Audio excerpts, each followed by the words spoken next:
Hello friends, एडुटेरिया YouTube channel में आपका स्वागत है। हम देख रहे थे 7500 प्लस बुक का डिस्कशन और इसमें टोटल 150 प्रैक्टिस सेट दिया गया है, जिसे हम बारी बारी से वीडियो के माध्यम से डिस्कशन कर रहे हैं और यह सेट नंबर 14 का डिस्कशन इस वीडियो में हम देखेंगे। तो शुरुआत करते हैं पहले नंबर क्वेश्चन से कि भारत के निम्नलिखित संगठनों या निकायों में से कौन सा निकाय संवैधानिक निकाय है, यानी कि वैसे निकाय जिसका जिक्र दिया गया है किसमें, तो संविधान में दिया गया है। तो इसका आंसर हो जाएगा राष्ट्रीय पिछड़ा वर्ग आयोग यानी national commission for backward classes, NCBC हो जाएगा। ठीक है, और इसका देख सकते हैं कि भारत का एक संवैधानिक निकाय है और इसका गठन सामाजिक और शैक्षणिक रूप से पिछड़े वर्गों यानी social and educationally backward classes के हितों की रक्षा करने के लिए किया गया था। और इस आयोग के बारे में जानते हैं कि इसका मुख्यालय कहाँ है, तो नई दिल्ली में है। और यह सामाजिक न्याय और अधिकारिता मंत्रालय यानी social justice and empowerment, ministry of social justice and empowerment के अंदर ये कार्य करती है। और इसकी स्थापना कब होती है, तो 14 अगस्त 1993 को होती है। तो जानते हैं कि ये बीपी मंडल के कमीशन के आधार पे 1970 में हुआ था। उसी के रिकमेंडेशन पे क्या होता है, इंदिरा साहनी केस का जजमेंट आता है 1992 में। और उसके बाद है जो 1993 को 14 अगस्त 1993 को क्या होता है, 102वां संविधान संशोधन पास किया जाता है 2018 में। और इसके बाद इसको संवैधानिक दर्जा प्रदान किया जाता है। और अनुच्छेद 338 के तहत इस आयोग की संरचना, कर्तव्य और शक्तियां इसमें शामिल की गई है, तय की गई है। इसमें एक अध्यक्ष होते हैं, एक उपाध्यक्ष और 3 अन्य सदस्य इसमें शामिल होते हैं। तो आप लोग जानते हैं कि ये क्वेश्चन पूछा गया एनसीबीसी का पहला अध्यक्ष, फर्स्ट प्रेसिडेंट कौन हुआ था, फर्स्ट अध्यक्ष बना था कौन, तो ये काका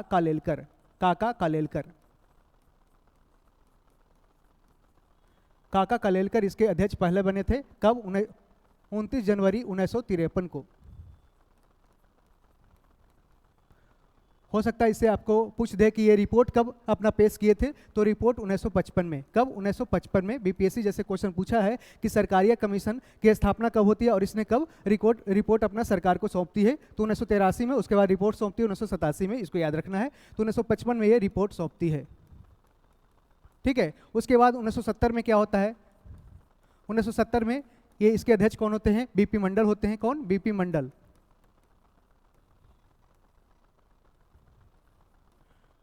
बीपी मंडल होते हैं, बीपी मंडल होते हैं। ठीक है, बीपी मंडल। उसके बाद 1992 में इंदिरा साहनी केस होता है।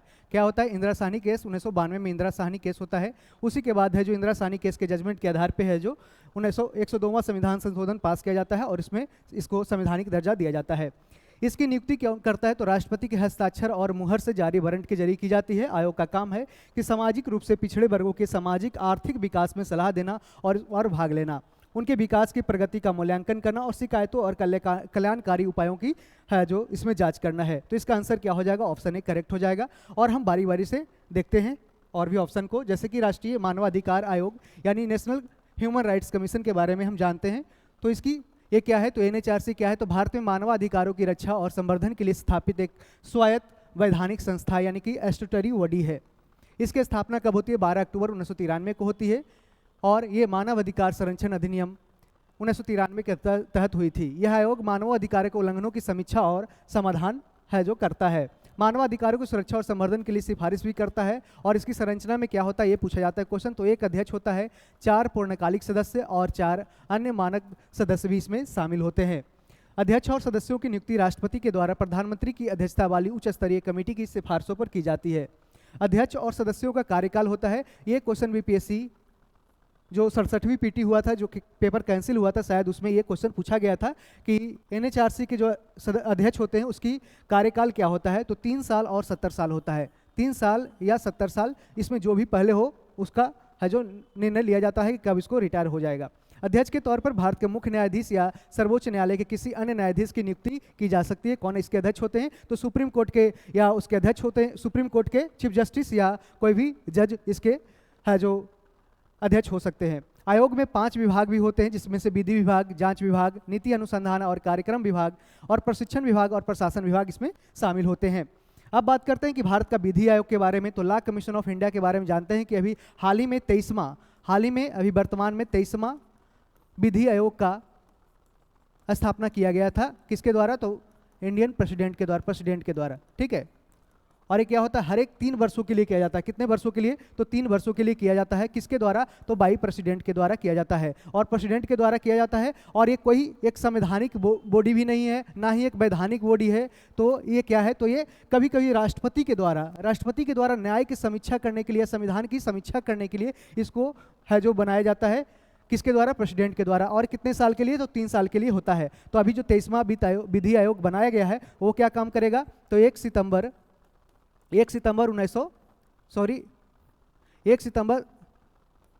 2024 से लेके ये क्या काम करेगी? 31 अगस्त 2027 तक ये कार्य करेगी। और इसके अभी वर्तमान में कोई अध्यक्ष नहीं है। हालांकि जो 22वां विधि आयोग बना था, 22वां विधि आयोग बना था, 22वां, उसके अध्यक्ष कौन थे? 22वां विधि आयोग के अध्यक्ष थे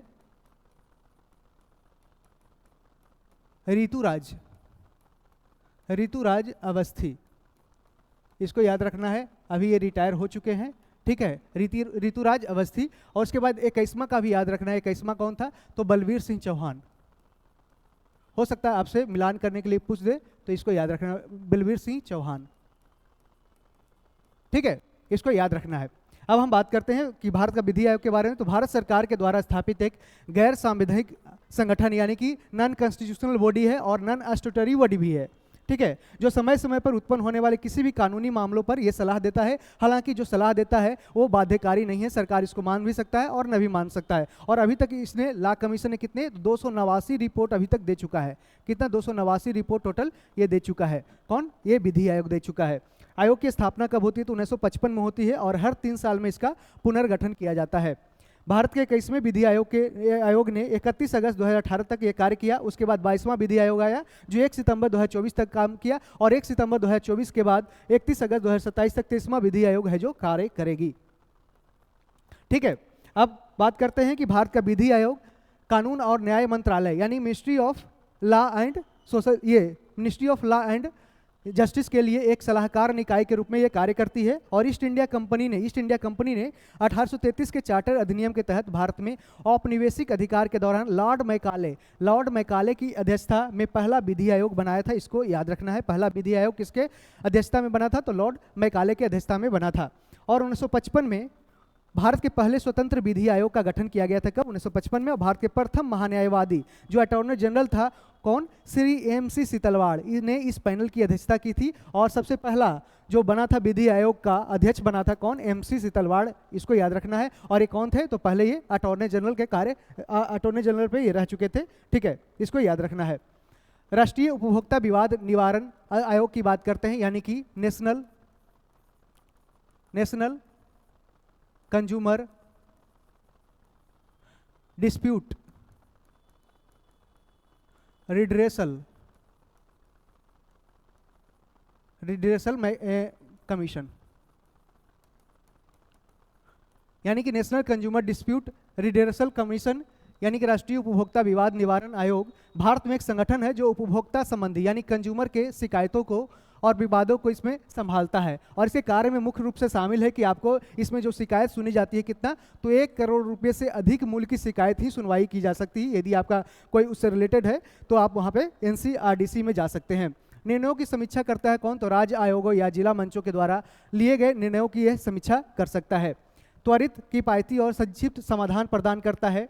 और NCDRE के बारे में जानते हैं कि इसकी स्थापना कब होती है? 1988 में होती है। और ये उपभोक्ता संरक्षण अधिनियम यानी कंज्यूमर प्रोटेक्शन एक्ट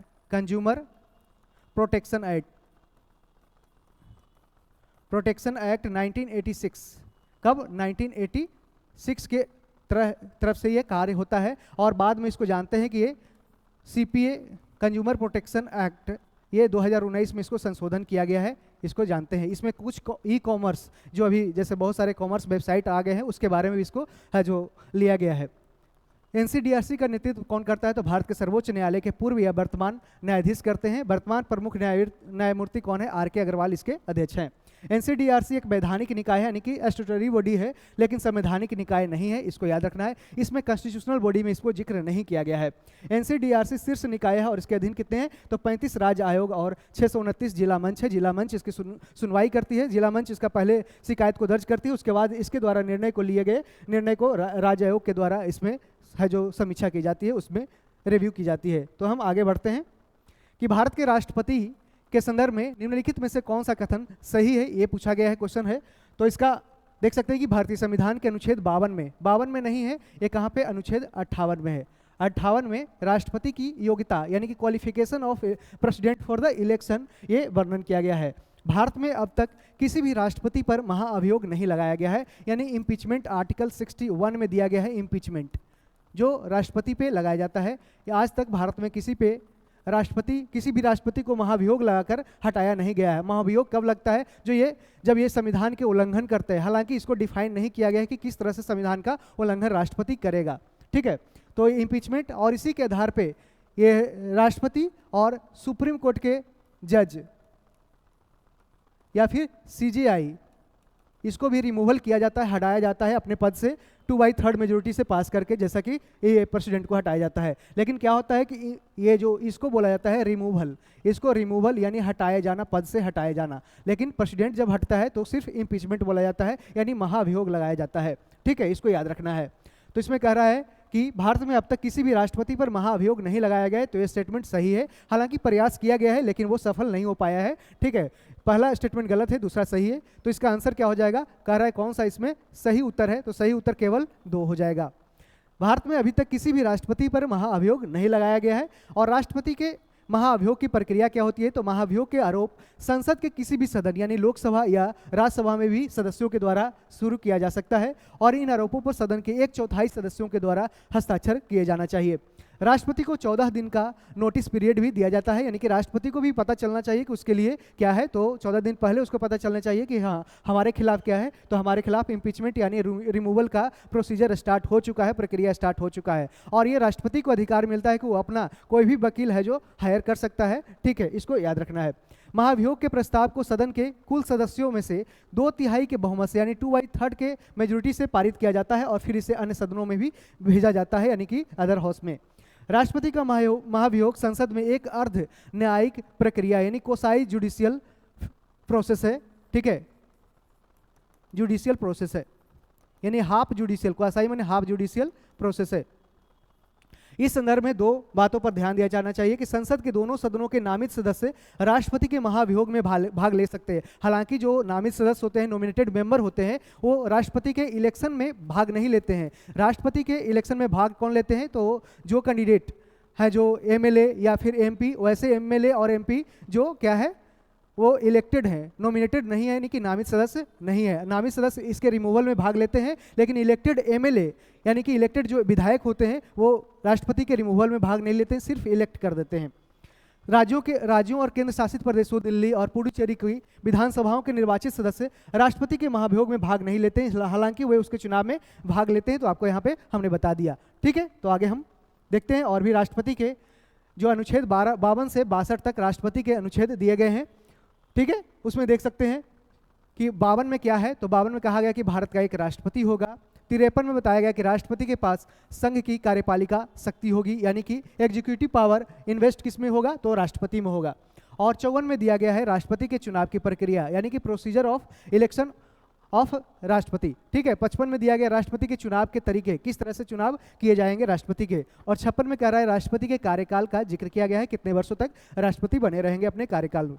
57 की बात करते हैं तो राष्ट्रपति को फिर से चुनाव के लिए योग्यता का जिक्र किया गया है कि फिर से चुनाव ये लड़ सकते हैं, ठीक है। और 58 की बात करते हैं तो राष्ट्रपति के चुनाव के लिए योग्यताओं का जिक्र किया गया है, नहीं कि कह रहा है कि यही पूछा गया था ऑप्शन में कि राष्ट्रपति के चुनाव के लिए योग्यताओं का जिक्र कहाँ दिया गया? 58 आर्टिकल में। 59 में दिया गया है राष्ट्रपति के पद की शर्तों का जिक्र किया गया है, यानी condition to post of president दिया गया है। 60 में दिया गया है राष्ट्रपति की शपथ या पुष्टि का जिक्र किया गया है, किस तरह से वो ओथ एंड अफर्मेशन लेंगे, कौन? राष्ट्रपति। 61 में की बात करते हैं तो राष्ट्रपति के महाअभियोग की प्रक्रिया का जिक्र दिया गया है। और 62 में दिया गया है कि राष्ट्रपति पद पर रिक्ति को भरने के लिए चुनाव की तारीख और उस पद पर चुने गए व्यक्ति के कार्यकाल का इसमें जिक्र किया गया है अनुच्छेद 62 में। आगे हम बढ़ते हैं कि भारतीय संविधान में राष्ट्रपति के चुनाव की प्रक्रिया किस देश के संविधान से ली गई है? तो कहाँ से ली गई है? तो ये आयरलैंड से ली गई है। कहाँ से? आयरलैंड से ली गई है।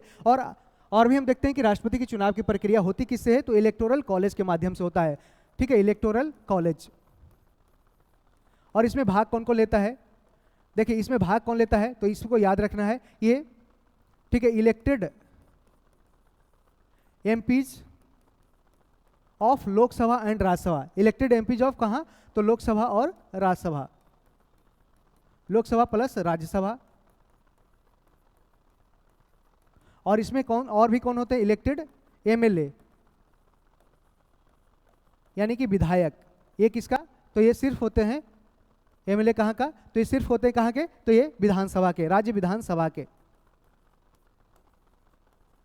राज्य विधानसभा के, ठीक है। और इसमें कौन नहीं होते हैं, तो इसमें नॉमिनेटेड मेंबर नहीं होते, नॉमिनेटेड नहीं होते हैं, नॉमिनेटेड नहीं होते हैं, और यानी कि नामित नहीं होते हैं, ठीक है, नामित नहीं होते हैं।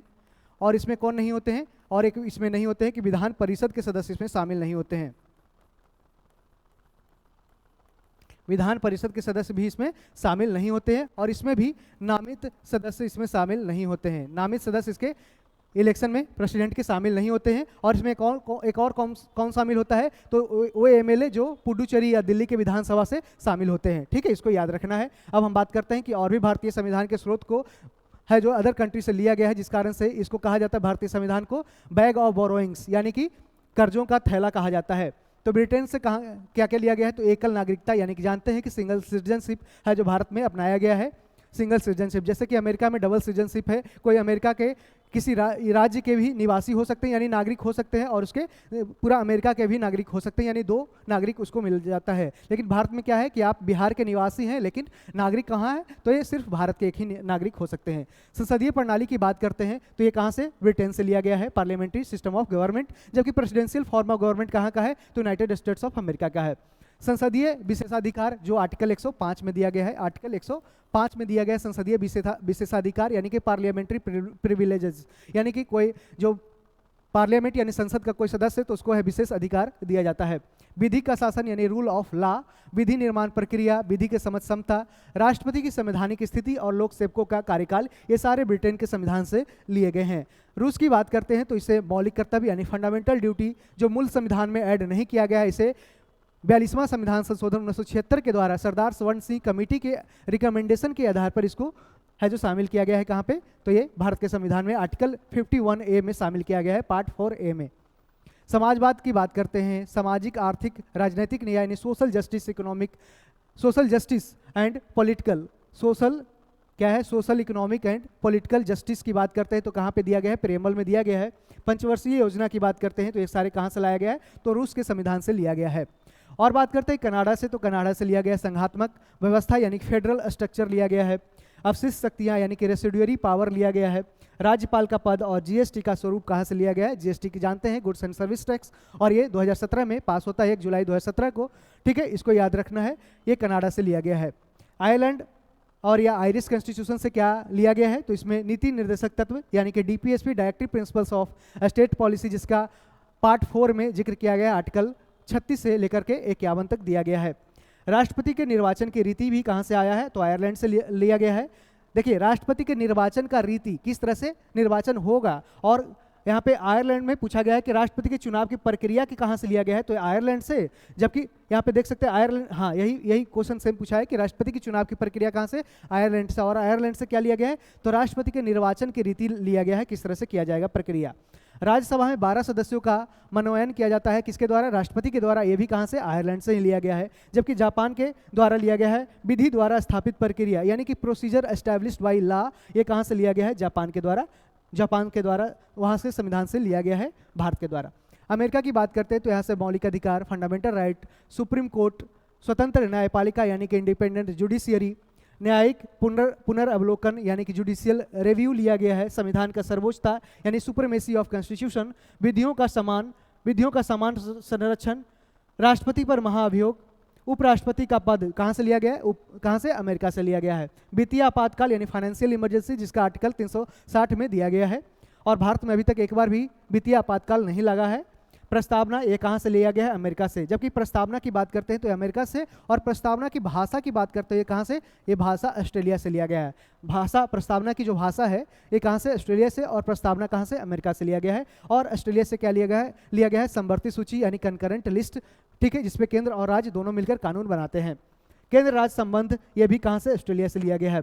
फ्रांस की बात करते हैं तो यहाँ से गणतंत्र, रिपब्लिक, जीएसटी का प्रावधान कहाँ से, जीएसटी का देखिए देख सकते हैं कि जीएसटी का स्वरूप जो नेचर ऑफ जीएसटी लिया गया है कनाडा से, जबकि जीएसटी का प्रावधान लिया गया कहाँ से, फ्रांस से लिया गया है, ठीक है। और तदर्थ न्यायाधीश यानी कि एडहॉक जज, एडहॉक जज ये कहाँ से लिया गया है, एडहॉक, एडहॉक जज कहाँ से, फ्रांस से। जर्मनी की बात करते हैं तो यहाँ से आपात उपबंध लिया गया, यानी कि इमरजेंसी के टाइम में आर्टिकल 20 और 21 को छोड़ करके सारे संविधान क्या होते हैं तो निरस्त किए जाते हैं राष्ट्रपति के द्वारा, इसको याद रखना है। और ये जर्मनी से लिया गया है। दक्षिण अफ्रीका से क्या है तो संविधान संशोधन की प्रक्रिया को इसमें शामिल किया गया है, यानी कि आर्टिकल 368 में जानते हैं कि दिया गया है क्या, तो संविधान संशोधन की प्रक्रिया दक्षिण अफ्रीका से लिया गया है। अब हम आगे बढ़ते हैं, इसका आंसर क्या है, ऑप्शन सी हो जाएगा।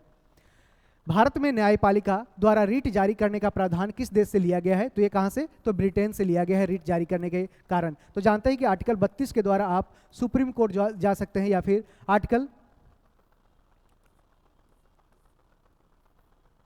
32 के द्वारा कहाँ जा सकते हैं तो सुप्रीम कोर्ट जा सकते हैं, और आर्टिकल 226 के द्वारा कहाँ जा सकते हैं तो ये हाई कोर्ट जा सकते हैं, ठीक है। यदि आपका फंडामेंटल राइट्स यानी कि मौलिक अधिकार का उल्लंघन होता है तो आप यहाँ आर्टिकल 32 और आर्टिकल 226 के द्वारा हाई कोर्ट और सुप्रीम कोर्ट क्रमशः जा सकते हैं, ठीक है। तो ये कहाँ से लिया गया है तो रीट जारी करने का अधिकार है, प्रावधान है, ब्रिटेन से लिया गया है। और ये इसमें टोटल 5 रीट होते हैं, जानते हैं कि हेबियस कॉर्पस, सर्टियोररी, इस तरह से मांडुमस और प्रोहिबिशन, कोबरंटो, ये सब सारे 5 रीट जारी किए जाते हैं आपके फंडामेंटल राइट को सुनिश्चित करने के लिए। इसको हमने पहले वीडियो में डिस्कशन किया है, तो उसको जाकर पहले देख सकते हैं। तो शुरुआत आगे हम फिर बढ़ते हैं कि संविधान के किस अनुच्छेद में वर्णित है कि भारत के उच्चतम न्यायालय और उच्च न्यायालय की समस्त कार्यवाही कहाँ पे किस भाषा में की जाएगी, तो अंग्रेजी भाषा में की जाएगी। और ये कहाँ दिया गया, अनुच्छेद 348 में दिया गया, आर्टिकल 348 में दिया गया है।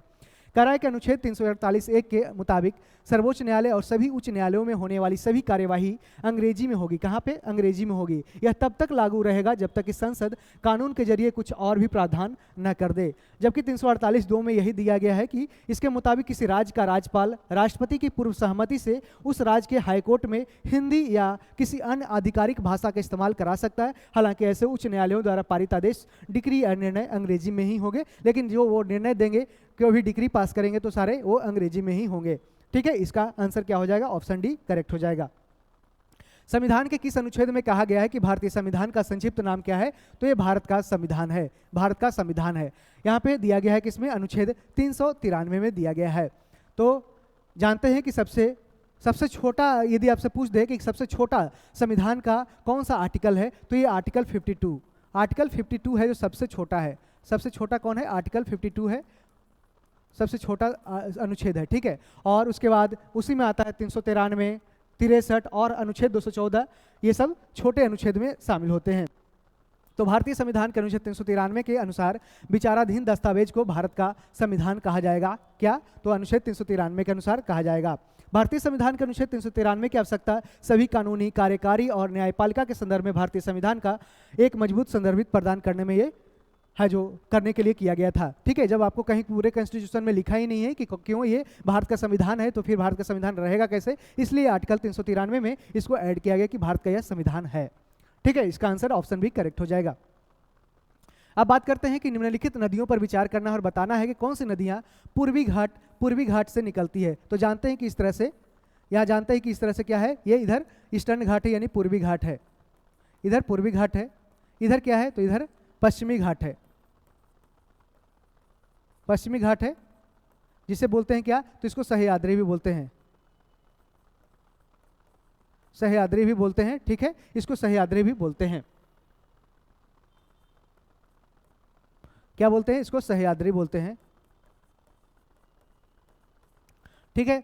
सह्याद्री भी इसको बोलते हैं। और फिर इधर वेस्टर्न घाट है, ठीक है, इधर वेस्टर्न घाट और इधर ईस्टर्न घाट होता है। और इसकी ये जो चौड़ी होती है, ठीक है, इस तरह से ये डेल्टा का इधर निर्माण होता है, और इधर क्या होता है, एस्चुअरी यानी ज्वारन अधमुख का निर्माण होता है। इसमें डायरेक्ट है जो पानी इधर समुद्र में डायरेक्ट गिर जाती है, यहाँ पे कोई भी डेल्टा का निर्माण नहीं होती, जबकि इधर डेल्टा का निर्माण करती है, क्योंकि ये चौड़ी भूमि पट्टी होती है, ठीक है।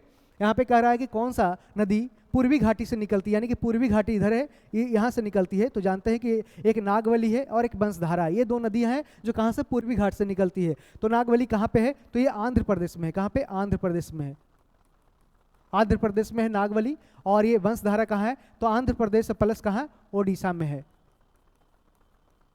आंध्र प्रदेश प्लस ओडिशा ये कहाँ है, तो ये है जो आंध्र प्रदेश प्लस ओडिशा में ये बहती है वंशधारा। जबकि नागवली कहाँ है, तो सिर्फ और सिर्फ आंध्र प्रदेश में है। ठीक है, नागवली सिर्फ आंध्र प्रदेश में, जबकि ब्राह्मणी कहाँ, तो ये ओडिशा में बहती है, ओडिशा में ये बहती है। और बात करते हैं स्वर्ण रेखा की, तो झारखंड, पश्चिम बंगाल और उड़ीसा के आसपास ये बहती है। और ये स्वर्ण रेखा कहाँ से, तो छोटा नागपुर के पठार से ये निकलती है। तो यहाँ पे ध्यान रखना है कि कौन से पूर्वी घाट से निकलती है, तो पूर्वी घाट में आंध्र प्रदेश, ओडिशा, इस तरह के है जो प्रमुख राज्य इसमें शामिल होते हैं, इसके क्षेत्र शामिल होते हैं। और इसको कहते हैं कोरोमंडल। क्या बोलते हैं इसको, कोरोमंडल बोलते हैं। इस क्षेत्र को, तमिलनाडु के आसपास के क्षेत्र को क्या बोलते हैं, कोरोमंडल। और इसको क्या बोलते हैं, मालाबार बोलते हैं, मालाबार बोलते हैं। ठीक है, इसी पे इधर भरत पूजा है, पेरियार नदी है, कहाँ पे, इधर मालाबार क्षेत्र में बहती है। यहाँ पे बात करते हैं कि ये क्या है, तो ये ईस्ट फ्लो रिविंग है, यानी कि पूरब की ओर बहने वाली नदियां हैं। पूरब की ओर बहने वाली नदियां यानी कि बे ऑफ बंगाल में नदियां ये गिरती है। कौन कौन गिरती है, तो ये दामोदर नदी हो गया, स्वर्ण रेखा, पोन्नायार नदी, महानदी, गोदावरी, कृष्णा, कावेरी, पेन्नार, ब्राह्मणी, शारदा, बेगई, ये सब सारे नदियां कहाँ गिरती है, तो ये बे ऑफ बंगाल में गिरती है। और ये डेल्टा का निर्माण करती है। जो भी नदियां बे ऑफ बंगाल में गिरेगी वो डेल्टा का निर्माण करेगी। और इधर जो अरेबियन सी में गिरेगी वो क्या करेगी, वो एस्चुअरी यानी ज्वारन अधमुख का निर्माण करेगी। ठीक है, यहाँ पे और भी हम नदियां देख लेते हैं जो पश्चिम की ओर गिरती है। तो भारत में पश्चिम की ओर बहने वाली प्रमुख नदियों में से जाने जाता है कौन, तो नर्मदा और ताप्ती जानी जाती है, नर्मदा और ताप्ती। तो नर्मदा नदी मध्य प्रदेश की अमरकंटक पहाड़ी से निकलती है और मध्य प्रदेश, गुजरात और महाराष्ट्र से होकर बहती है। तो ये तीन राज्यों से कहाँ, मध्य प्रदेश, गुजरात और महाराष्ट्र से होकर बहती है। यह नदी अरब सागर में गिरती है। नर्मदा को मध्य प्रदेश की जीवन रेखा कहा जाता है। पुराणों में इसे भगवान शिव की पुत्री भी माना जाता है। भगवान की शिव की पुत्री किसके माना गया है, तो नर्मदा को याद रखना है। और नर्मदा ये कहाँ कहाँ बहती है, तो विंध्य माउंटेन है और सतपुड़ा के बीच में इस तरह से गलियारा जो बनता है, गलियारे में ही ये नर्मदा बहती है। और सतपुड़ा के नीचे कौन सी बहती है, सतपुड़ा के नीचे बहती है ये ताप्ती नदी बहती है। ताप्ती नदी बहती है कहाँ, सतपुड़ा के ये नीचे बहती है। तो इसको याद रखना है, कभी कभी क्वेश्चन पूछ सकता है कि नर्मदा नदी किन दो पहाड़ों के बीच में बहती है, तो विंध्या पहाड़ और सतपुड़ा हिल्स के बीच में ये रिफ्ट वैली यानी कि क्या बोलते हैं, इस तरह से पहाड़ी दर्रों के बीच में इस तरह से नाला बनाकर है जो बहती है। ठीक है, याद रखना है। और कह रहा है ताप्ती नदी तो मध्य प्रदेश और गुजरात से होकर बहती है और खंभात की खाड़ी में मिल जाती है। और पुराणों में ताप्ती को सूर्य और छाया की पुत्री और शनि की बहन माना गया है। माही की बात करते हैं तो ये पश्चिम नदी, साबरमती, लूनी, शरावती, भरतपुजा, पेरियार, ये सारे हैं जो पश्चिम की ओर बहने वाली नदियां यानी कि अरेबियन सी में ये गिरते हैं। तो आगे हम बढ़ते हैं अगले क्वेश्चन कि प्रति चक्रवात यानी एंटी साइक्लोन की बात करते हैं। एंटी साइक्लोन के संबंध में निम्नलिखित कथनों में कौन सा कथन सत्य दिया गया है, तो इसके केंद्र में वायु दाब उच्चतम होता है। तो देख सकते हैं इधर साइक्लोन है और एंटी साइक्लोन है। देखिए साइक्लोन क्या होता है कि बहुत अधिक उस तरह से बेदर हवा है, यानी कि मौसमी हवा है, उसको मौसमी हवा को क्या करता है, ये बहुत ही साइक्लोन एक तूफानी हवा में बदल देता है। जिस कारण से क्या होता है, इसमें है कि ये बीच में लो प्रेशर जोन क्रिएट होता है, यानी कि लो प्रेशर जोन क्रिएट होता है बीच में। और यहाँ पे लो प्रेशर जोन क्रिएट होकर क्या, रेडियस से हवा कहाँ जाता है, तो ये सेंटर की ओर जाता है, रेडियस से सेंटर की ओर जाता है। और इसमें क्या होता है कि यहाँ पे जैसे ये है तो इसमें हाई प्रेशर जोन इसमें क्रिएट होता है, हाई प्रेशर जोन क्रिएट होता है और इसमें हाई प्रेशर एरिया। और ये क्या होता है, ये रेडियस से सेंटर से रेडियस की ओर जाता है, सेंटर से रेडियस की ओर बाहर जाता है। ठीक है, सेंटर से रेडियस की ओर जाता है। ठीक है, ये किसमें, हाई प्रेशर जोन में। और जिस कारण से क्या होता है, यहाँ पे हाई प्रेशर जोन क्रिएट होता है और ये एंटी साइक्लोन होता है। एंटी साइक्लोन मतलब इसमें प्रति चक्रवात, इसमें क्या होता है, मौसम साफ होता है, क्लीन होता है, वेदर क्लीन होता है। जबकि इसमें साइक्लोन में बहुत तेज आंधी, हवा, तूफान इस तरह से चलती है और बहुत ही नुकसान पहुंचाती है। जिस तरह से आप देखते होंगे कि ओडिशा या आंध्र प्रदेश के तटों पे बहुत अधिक, तमिलनाडु के क्षेत्रों में अधिक साइक्लोन्स देखने को मिलते हैं, या फिर कभी कभी अरब सागर में भी दिखने को मिलते हैं कि साइक्लोन आ गया, और उसका नाम भी दिया जाता है अलग अलग देशों के द्वारा। तो इसको ध्यान रखना है। इसमें हवा की दिशा क्या होती है, तो केंद्र से परिधि की ओर जाती है। यहाँ पे देख सकते हैं कि एंटी साइक्लोन में क्या होता है, केंद्र से, ये सेंटर है, सेंटर से क्या होता है, ये परिधि यानी कि सरकमफेरेंस की ओर जाता है, सरकमफेरेंस की ओर जाता है। इस तरह से अगर सरकमफेरेंस है तो कहाँ जाएगा, ये परिधि की ओर जाएगा, यानी कि रेडियस की ओर जाएगा। ठीक है, भूमध्य रेखीय भागों में इसका पूर्णतः अभाव होता है कि वहाँ पे, क्योंकि मौसम वहाँ पे साफ होता है और अधिकतर लो प्रेशर जोन, यहाँ पे क्या, तो हाई प्रेशर जोन यहाँ पे क्रिएट होता है। क्या होता है कि यहाँ पे टेम्परेचर बहुत अधिक होता है, जिस कारण से ये नमी को बनाए रखता है, जिस कारण से यहाँ पे क्या होता है, मौसम साफ रहता है। और भूमध्य सागर चिरीय क्षेत्रों में क्या होता है, यहाँ पे एंटी साइक्लोन बनता है। यहाँ पे साइक्लोन भी बहुत कम देखने को मिलता है, ठीक है, इसको भी ध्यान रखना है। तो यहाँ पे सारे स्टेटमेंट है जो एंटी साइक्लोन से संबंधित सही सही दिया गया है। ऑप्शन डी इसमें करेक्ट हो जाएगा। कह रहा है कि प्रति चक्रवात चक्रवात के विपरीत होता है, उल्टा होता है। एक उच्च दबाव वाली मौसम प्रणाली है और इसमें हवाएं क्या होती है, तो केंद्र से बाहर की ओर जाती है, और जबकि उसका अपोजिट क्या होता है, चक्रवात, इसमें बाहर से केंद्र की ओर हवा आती है।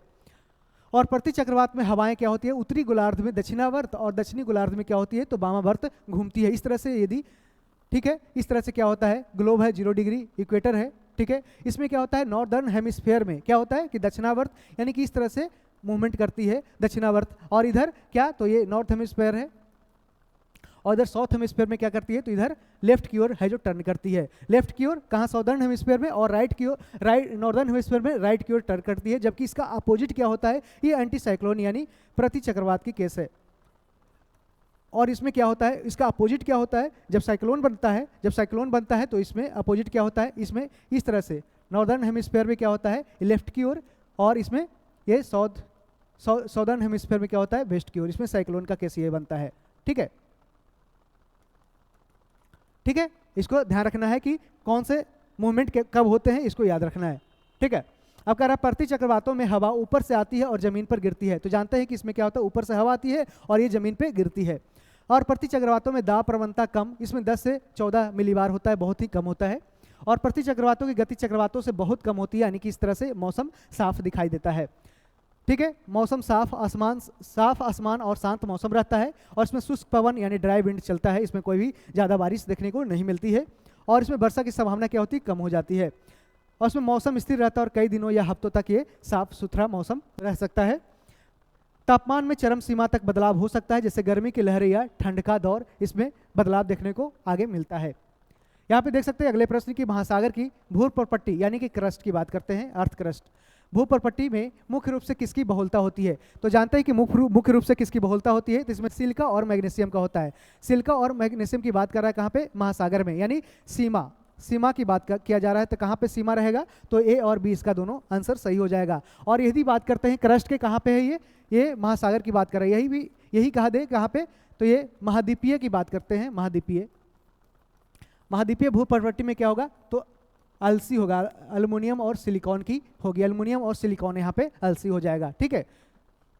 और ये यदि बात करते हैं इसकी, तो यहाँ पे देख सकते हैं ये महासागरीय भूप्रपट्टी है और ये महाद्वीपीय भूप्रपट्टी है। तो यहाँ पे इसका जो यहाँ पे कह रहा है क्या, तो यहाँ देख सकते हैं कि 2.97 ग्राम पर सेंटीमीटर क्यूब होता है। इसका 2.7 ग्राम पर सेंटीमीटर क्यूब इसका होता है, और इसका 3 ग्राम पर सेंटीमीटर क्यूब इसका क्या होता है। तो यहाँ पे देख सकते हैं इसकी जो महासागरीय क्रस्ट का औसत घनत्व क्या होता है, डेंसिटी क्या होता है, 3 ग्राम पर सेंटीमीटर क्यूब होता है, जिस कारण से ये ज़्यादा घना होता है, ये घना होता है। लेकिन इसकी जब ये कितनी मोटी है कितनी पतली है, तो यहाँ देख सकते हैं कि इसकी औसत मोटाई लगभग 7 किलोमीटर के आसपास होती है। तो ये लगभग 5 से 7 किलोमीटर के आसपास होती है, कौन ये, और जबकि इसकी जो चौड़ाई कितनी होती है 35 किलोमीटर के आसपास होता है। तो ये चौड़ाई लंबाई में क्या होता है, ये मोटाई में कौन है, महाद्वीपीय भूप्रपट्टी, ये है जो सबसे ज़्यादा हो जाएगा, 35 किलोमीटर ये ऊंचा हो जाएगा, ज़्यादा हो जाएगा, यानी कि इसकी चौड़ाई ज़्यादा है महाद्वीपीय भूप्रपट्टी की, और इसका महासागरीय भूप्रपट्टी से ज़्यादा हो जाएगा इसकी चौड़ाई। लेकिन इसका सघनता की बात करें, डेंसिटी की बात करें, तो ये किसकी डेंसिटी सबसे अधिक होगी, तो महासागरीय की। ये क्वेश्चन आपको पूछा जा सकता है। तो महासागरीय भूप्रपट्टी मुख्य रूप से सिलिका और मैग्नीशियम से बनी होती है। और मैग्नीशियम भूप्रपट्टी में मैफिक आग्नेय चट्टान, आपको हमने बताया कि एक मैफिक होता है, आग्नेय चट्टान होता है, और इसमें क्या होता है, सिलिकन और ऑक्सीजन की मात्रा भी महाद्वीपीय क्रस्ट में पाई जाने वाली फेल्सिक चट्टानों की तुलना में थोड़ी कम होती है। और इन चट्टानों में महाद्वीपीय क्रस्ट की तुलना में लोहा, मैग्नीशियम और कैल्शियम की सांद्रता क्या होती है, तो ज़्यादा होती है। कह रहा है कि महासागरीय भूप्रपट्टी से जुड़ी कुछ और बातें हैं कि इसमें महासागरीय भूप्रपट्टी पृथ्वी की पपड़ी की एक पतली परत है। क्या एक पतली परत होती है जो लगभग 35 किलोमीटर के आसपास होती है। कितनी, तो ये महासागरीय क्या है, तो ये लगभग 5 से 7 किलोमीटर के आसपास होती है। यह मैग्नीशियम और सिलिकन से भरपूर होती है। यह मध्य महासागरीय कटकों पर बनती है। यह अपेक्षाकृत क्या है, तो युवा अवस्था में होता है, क्योंकि अंदर से जब ये चट्टान उस तरह से भूकंप के थ्रू, अर्थक्वेक के थ्रू क्या होता है, उस तरह से मैग्मा पसरती है लावा के रूप में। तो यहाँ पे देखते हैं इसकी औसत मोटाई क्या होती है, तो 7 किलोमीटर के आसपास होती है। और इसमें बेसाल्टिक चट्टानें होती है जिसमें मानक हस्तांतरित संरचना होती है, इस तरह से संरचना बनाती है और इसका डेंसिटी 3 ग्राम पर सेंटीमीटर क्यूब होती है और उसका क्या होता है तो 2.7 ग्राम पर सेंटीमीटर क्यूब होता है। महासागरीय क्रस्ट महाद्वीपीय क्रस्ट से ज़्यादा सघन होता है, इसको याद रखना है, स्टेटमेंट वाइज क्वेश्चन आपसे पूछा जा सकता है। अब हम आगे बढ़ते हैं, इसका आंसर क्या हो जाएगा, ऑप्शन डी करेक्ट हो जाएगा।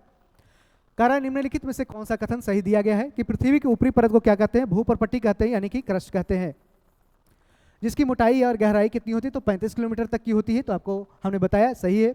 और समुद्र तल पर भूपर्पट्टी की मोटाई कितनी होती है तो 5 किलोमीटर होती है, यानी समुद्र तल पर महासागर में भूपर्पट्टी कितनी मोटाई होती है 5 किलोमीटर, यानी कि इसकी मोटाई सबसे ज़्यादा होती है, ठीक है। और भूपर्पट्टी के नीचे मेंटल कितनी गहराई तक जाती है, 2900 किलोमीटर की गहराई तक ये फैला जाता है, कितना मेंटल। क्रस्ट के बाद क्या होता है, मेंटल होता है, मेंटल के बाद अपर कोर होता है, अपर कोर के बाद क्या तो लोअर कोर, यानी कि फिर उधर इनर कोर भी होता है, ठीक है। तो इसमें सारे स्टेटमेंट सही सही दिया गया है। अब फिगर के माध्यम से यहाँ देख सकते हैं कि किस तरह से स्ट्रक्चर होता है अर्थ का। यहाँ पे देख सकते हैं क्या है तो कंटिनेंटल क्रस्ट होता है और फिर इधर यहाँ पे ओशियानिक क्रस्ट है, ओशियानिक क्रस्ट है जिसकी जो चौड़ाई होती है 5 किलोमीटर और कंटिनेंटल क्रस्ट की 30 से 35 किलोमीटर की चौड़ाई होती है। और यही है जो क्रस्ट के बाद जो लिथोस्फीयर होता है, लिथोस्फीयर होता है थोड़ा सा लिथोस्फीयर जो आसपास 100 किलोमीटर के आसपास होता है। फिर स्थेनोस्फीयर प्लास्टिक टाइप का होता है जिसपे फिसलता है अर्थ, उस तरह से पट्टी जो यहाँ पे जो कंटिनेंटल लेयर होता है वो कहाँ फिसलते हैं, ये स्थेनोस्फीयर पे ये फिसलते हैं, जिस कारण से जानते हैं कि पृथ्वी हिलता है या भूकंप उस तरह से आता है। मेंटल की 2900 किलोमीटर की गहराई तक, फिर उसके बाद आउटर कोर रहता है 2200 किलोमीटर और फिर इनर कोर सबसे नीचे होता है जो 1250 किलोमीटर होता है और उसमें निकल और आयरन होता है। क्या होता है, निकल प्लस आयरन होता है, निफे होता है, ठीक है, निकल प्लस आयरन होता है। और आउटर कोर क्या होता है, ये आउटर कोर क्या होता है, लिक्विड होता है, ये आउटर कोर लिक्विड होता है, जबकि ये इनर कोर क्या होता है, ये सॉलिड होता है, ठीक है। Due to high temperature and pressure के कारण क्या होता है यहाँ पे निकल और आयरन है जो पूरा उस तरह से जम जाता है जिस कारण से ये सॉलिड बन जाता है। और बात करते हैं यहाँ पे देख सकते हैं क्या है तो पहले क्रस्ट, उसके बाद मेंटल, आउटर कोर, फिर इनर कोर हो गया। इसको आप एक तरह हमने पहले वीडियो में इसको बताया है, तो आगे हम बढ़ते हैं।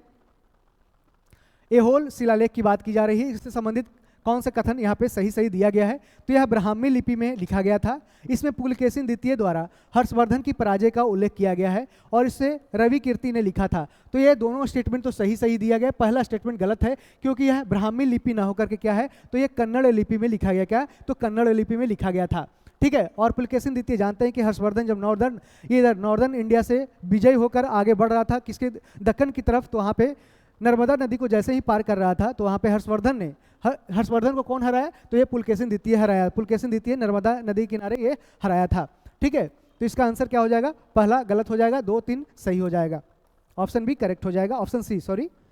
अब हम इसका देख लेते हैं कि एहोल शिलालेख चालुक्य राजा, कौन राजा था, ये चालुक्य राजा पुलकेशिन द्वितीय के दरबारी कवि और जैन कवि थे रवि कीर्ति, उनके द्वारा लिखा गया था। यह शिलालेख भारत के कर्नाटक के एहोल में मेगुती जैन मंदिर में ये स्थित है। यहाँ पे ये देख सकते हैं किस तरह से ये एहोल शिलालेख लिखा गया था। और एहोल शिलालेख यह 634 से 635 ईस्वी का है और यह शिलालेख संस्कृत और हल कन्नड़ लिपि में लिखा गया है, ना कि ब्राह्मी लिपि में ये नहीं लिखा गया है। यह शिलालेख स्तुति लेख है जिसमें राजा पुलकेशिन द्वितीय द्वारा राजा हर्षवर्धन की पराजय का उल्लेख इसमें किया गया है। और यह शिलालेख पुलकेशिन द्वितीय के शासन के बारे में जानकारी का एक प्रमुख स्रोत है। इसे संस्कृत काव्य के सर्वोत्तम उदाहरणों में से एक माना जाता है। संस्कृत काव्य के सर्वोत्तम उदाहरण में से इसको एक माना जाता है, किसको तो ये एहोल अभिलेख को। और एहोल शिलालेख के बारे में आंशिक रूप से ये क्षतिग्रस्त और भ्रष्ट हो चुका है, लेकिन अंतिम 2 पंक्तियां इसको बाद में जोड़ी गई है, ठीक है।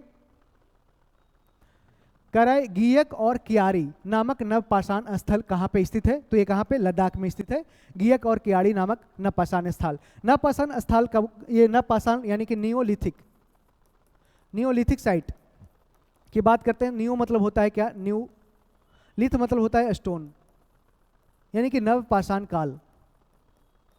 क्या नवपाषाण काल यानी वैसे काल जहाँ पे नए नए पत्थरों को एक नया रूप दे करके औजार के रूप में बनाना है जो स्टार्ट किया गया था। और उसमें पॉलिश स्टोन इसमें स्टार्ट किया गया था, पॉलिशदार यानी पॉलिश्ड स्टोन इसमें बनाया गया था। पॉलिश करके स्टोन को बनाया गया और इसमें इस तरह से नुकीला बनाया गया, स्टोन को नुकीला बनाया गया और उसको नुकीला बना करके क्या किया जाना, जैसे जानवर को मारता था उससे मांस निकालने में ये प्रयोग करता था, या फिर किसी जानवर को मारने में इसका इस्तेमाल करता था, हड्डियों या फिर पत्थरों में इसको बांध करके नुकीला इस तरह से बना करके उस पर है जो वार करते थे, अटैक करते थे। ठीक है, तो इस तरह से पॉलिश स्टोन बनाया और उसमें जानते हैं कि सबसे पहले ये नियोलिथिक साइट में ही क्या हुआ, तो उसमें कृषि का विकास हुआ, कृषि का विकास होता है, कृषि का डेवलपमेंट होता है, एग्रीकल्चर का डेवलपमेंट होता है। और इसी में साथ साथ क्या हुआ कि कृषि जब हो गया, स्टार्ट हो गया, कृषि खेती करना स्टार्ट कर दिया, यहाँ पे रहना लोग स्टार्ट कर दिया, तो वहाँ पे जैसे धान रोप दिया तो धान के रोपने में उसको जब स्टार्ट होने में उसका पूरी तरह से प्रोडक्शन होने में क्या 2 से 3 महीने का समय लगता है। और उसके बाद जब 2-3 महीना कहीं और यदि भटकता तो हो सकता था कि कोई दूसरा आदिवासी या फिर उस तरह से जो जंगल में रहने वाले निवासी आकर के उसके फसल को नुकसान पहुंचा देते, या फिर जंगली जानवर उसके फसल को नुकसान पहुंचाते, इसलिए वो वहीं पे इस तरह से झोपड़ी बनाकर क्या किया कि वो रहने स्टार्ट कर दी इसी क्षेत्र की तरफ। यहाँ पे डोमेस्टिकेशन यानी कि क्या हुआ, तो घरेलू व्यवस्था भी यहाँ पे घर बनाकर वो उन्होंने रहना स्टार्ट कर दिया, जिस कारण से क्या हुआ, एक डोमेस्टिकेशन की व्यवस्था स्टार्ट हो गया। डोमेस्टिकेशन जब डोमेस्टिकेशन स्टार्ट हो गया यानी रहना स्टार्ट हो गया, तो फिर क्या किया गया, तो वहीं पे कुत्ता को सबसे पहले पालतू जानवर बनाया गया। क्या, तो कुत्ता को सबसे पहले डोमेस्टिकेट किया गया, कुत्ता को पहला सबसे जानवर बनाया गया जो पालतू बना। ठीक है, इसको याद रखना, जब अपने आसपास रहना स्टार्ट किया तब। उसके बाद गाय को पालतू बनाना स्टार्ट कर दिया गया। ठीक है, तो यहाँ पे देख सकते हैं कि नवपाषाण काल के प्रमुख कुछ स्थल है, जैसे कि बुर्ज होम है। बुर्ज होम में क्या होता है, जम्मू कश्मीर में बुर्ज होम है। यहाँ पे कुत्ता और मानव को एक साथ दफनाया गया, कुत्ता और मानव को, यानी मानव प्लस कुत्ता को एक साथ इसमें दफनाया जाता था। और इसमें लोग रहते थे कैसे, तो इस तरह से गड्ढा खोद करके, इसमें जमीन के अंदर, जैसे ये है भाग है, तो जमीन के अंदर ये गड्ढा खोद करके इस तरह से रहते थे। और बीच में इस तरह से ऊपर क्या है, तो हवा निकलने के लिए या फिर कुछ अंगीठी आग वाग जलाते थे, उसमें धुआं निकलने के लिए बीच में ये स्थल ऊपर छोड़ा जाता था। ठीक है, तो इस तरह से बुर्ज होम में लोग निवास करते थे। ठीक है, मेहरगढ़ की बात करते हैं, कोल्डिहवा की बात करते हैं, तो कोल्डिहवा कहाँ, उत्तर प्रदेश में है, बेलन नदी किनारे है। और यहाँ पे सबसे पहले आर्कियोलॉजिकल एविडेंस मिलता है किसका, तो चावल का मिलता है, चावल का। चिरांद है, चिरांद की बात करते हैं तो बिहार में है। ठीक है, यहाँ पे और देखते हैं पय्यमपल्ली तमिलनाडु में है। इस तरह से प्रमुख जो साइट है, नियोलिथिक साइट है, कहाँ पे, इंडिया में इस तरह से दिया गया है। अब हम आगे बढ़ते हैं, इसका आंसर क्या है, ऑप्शन डी करेक्ट हो जाएगा। प्राचीन भारत में नीलोपिट्टू शब्द का प्रयोग किसके संदर्भ में किया जाता था, तो सार्वजनिक अभिलेखों का रख रखाव के लिए प्रयोग किया जाता था। और हर्षवर्धन के समय में, कहाँ पे, हर्षवर्धन के समय में मुख्य रूप से सार्वजनिक अभिलेख जो होते थे उसके रख रखाव के लिए नीलोपिट्टू शब्द का इस्तेमाल किया जाता था। किताब उल रेहला की बात करते हैं। यहाँ पे और भी कुछ जानते हैं कि दक्षिण भारत के मंदिर निर्माण की एक शैली क्या होती है, तो द्रविडियन शैली होती है। क्या, तो द्रविड़ शैली होती है, द्रविड़ शैली होती है। ठीक है, द्रविड़ शैली होती है। जबकि नॉर्थ में क्या होता है, यानी ये दक्षिण भारत में हो गया, नॉर्थ में क्या हो गया, उत्तर भारत में क्या हो गया, उत्तर भारत में क्या है, तो नागर है, नागर शैली है। यानी कि जैसे कि अयोध्या का मंदिर जो भी बनेगा यहाँ पे इस साइड, तो क्या बनेगा, तो बनेगा ये नागर शैली में ही बनेगा। और यहाँ बात करते हैं इधर, तो बैसार शैली है, बेसार शैली है, बेसार शैली है।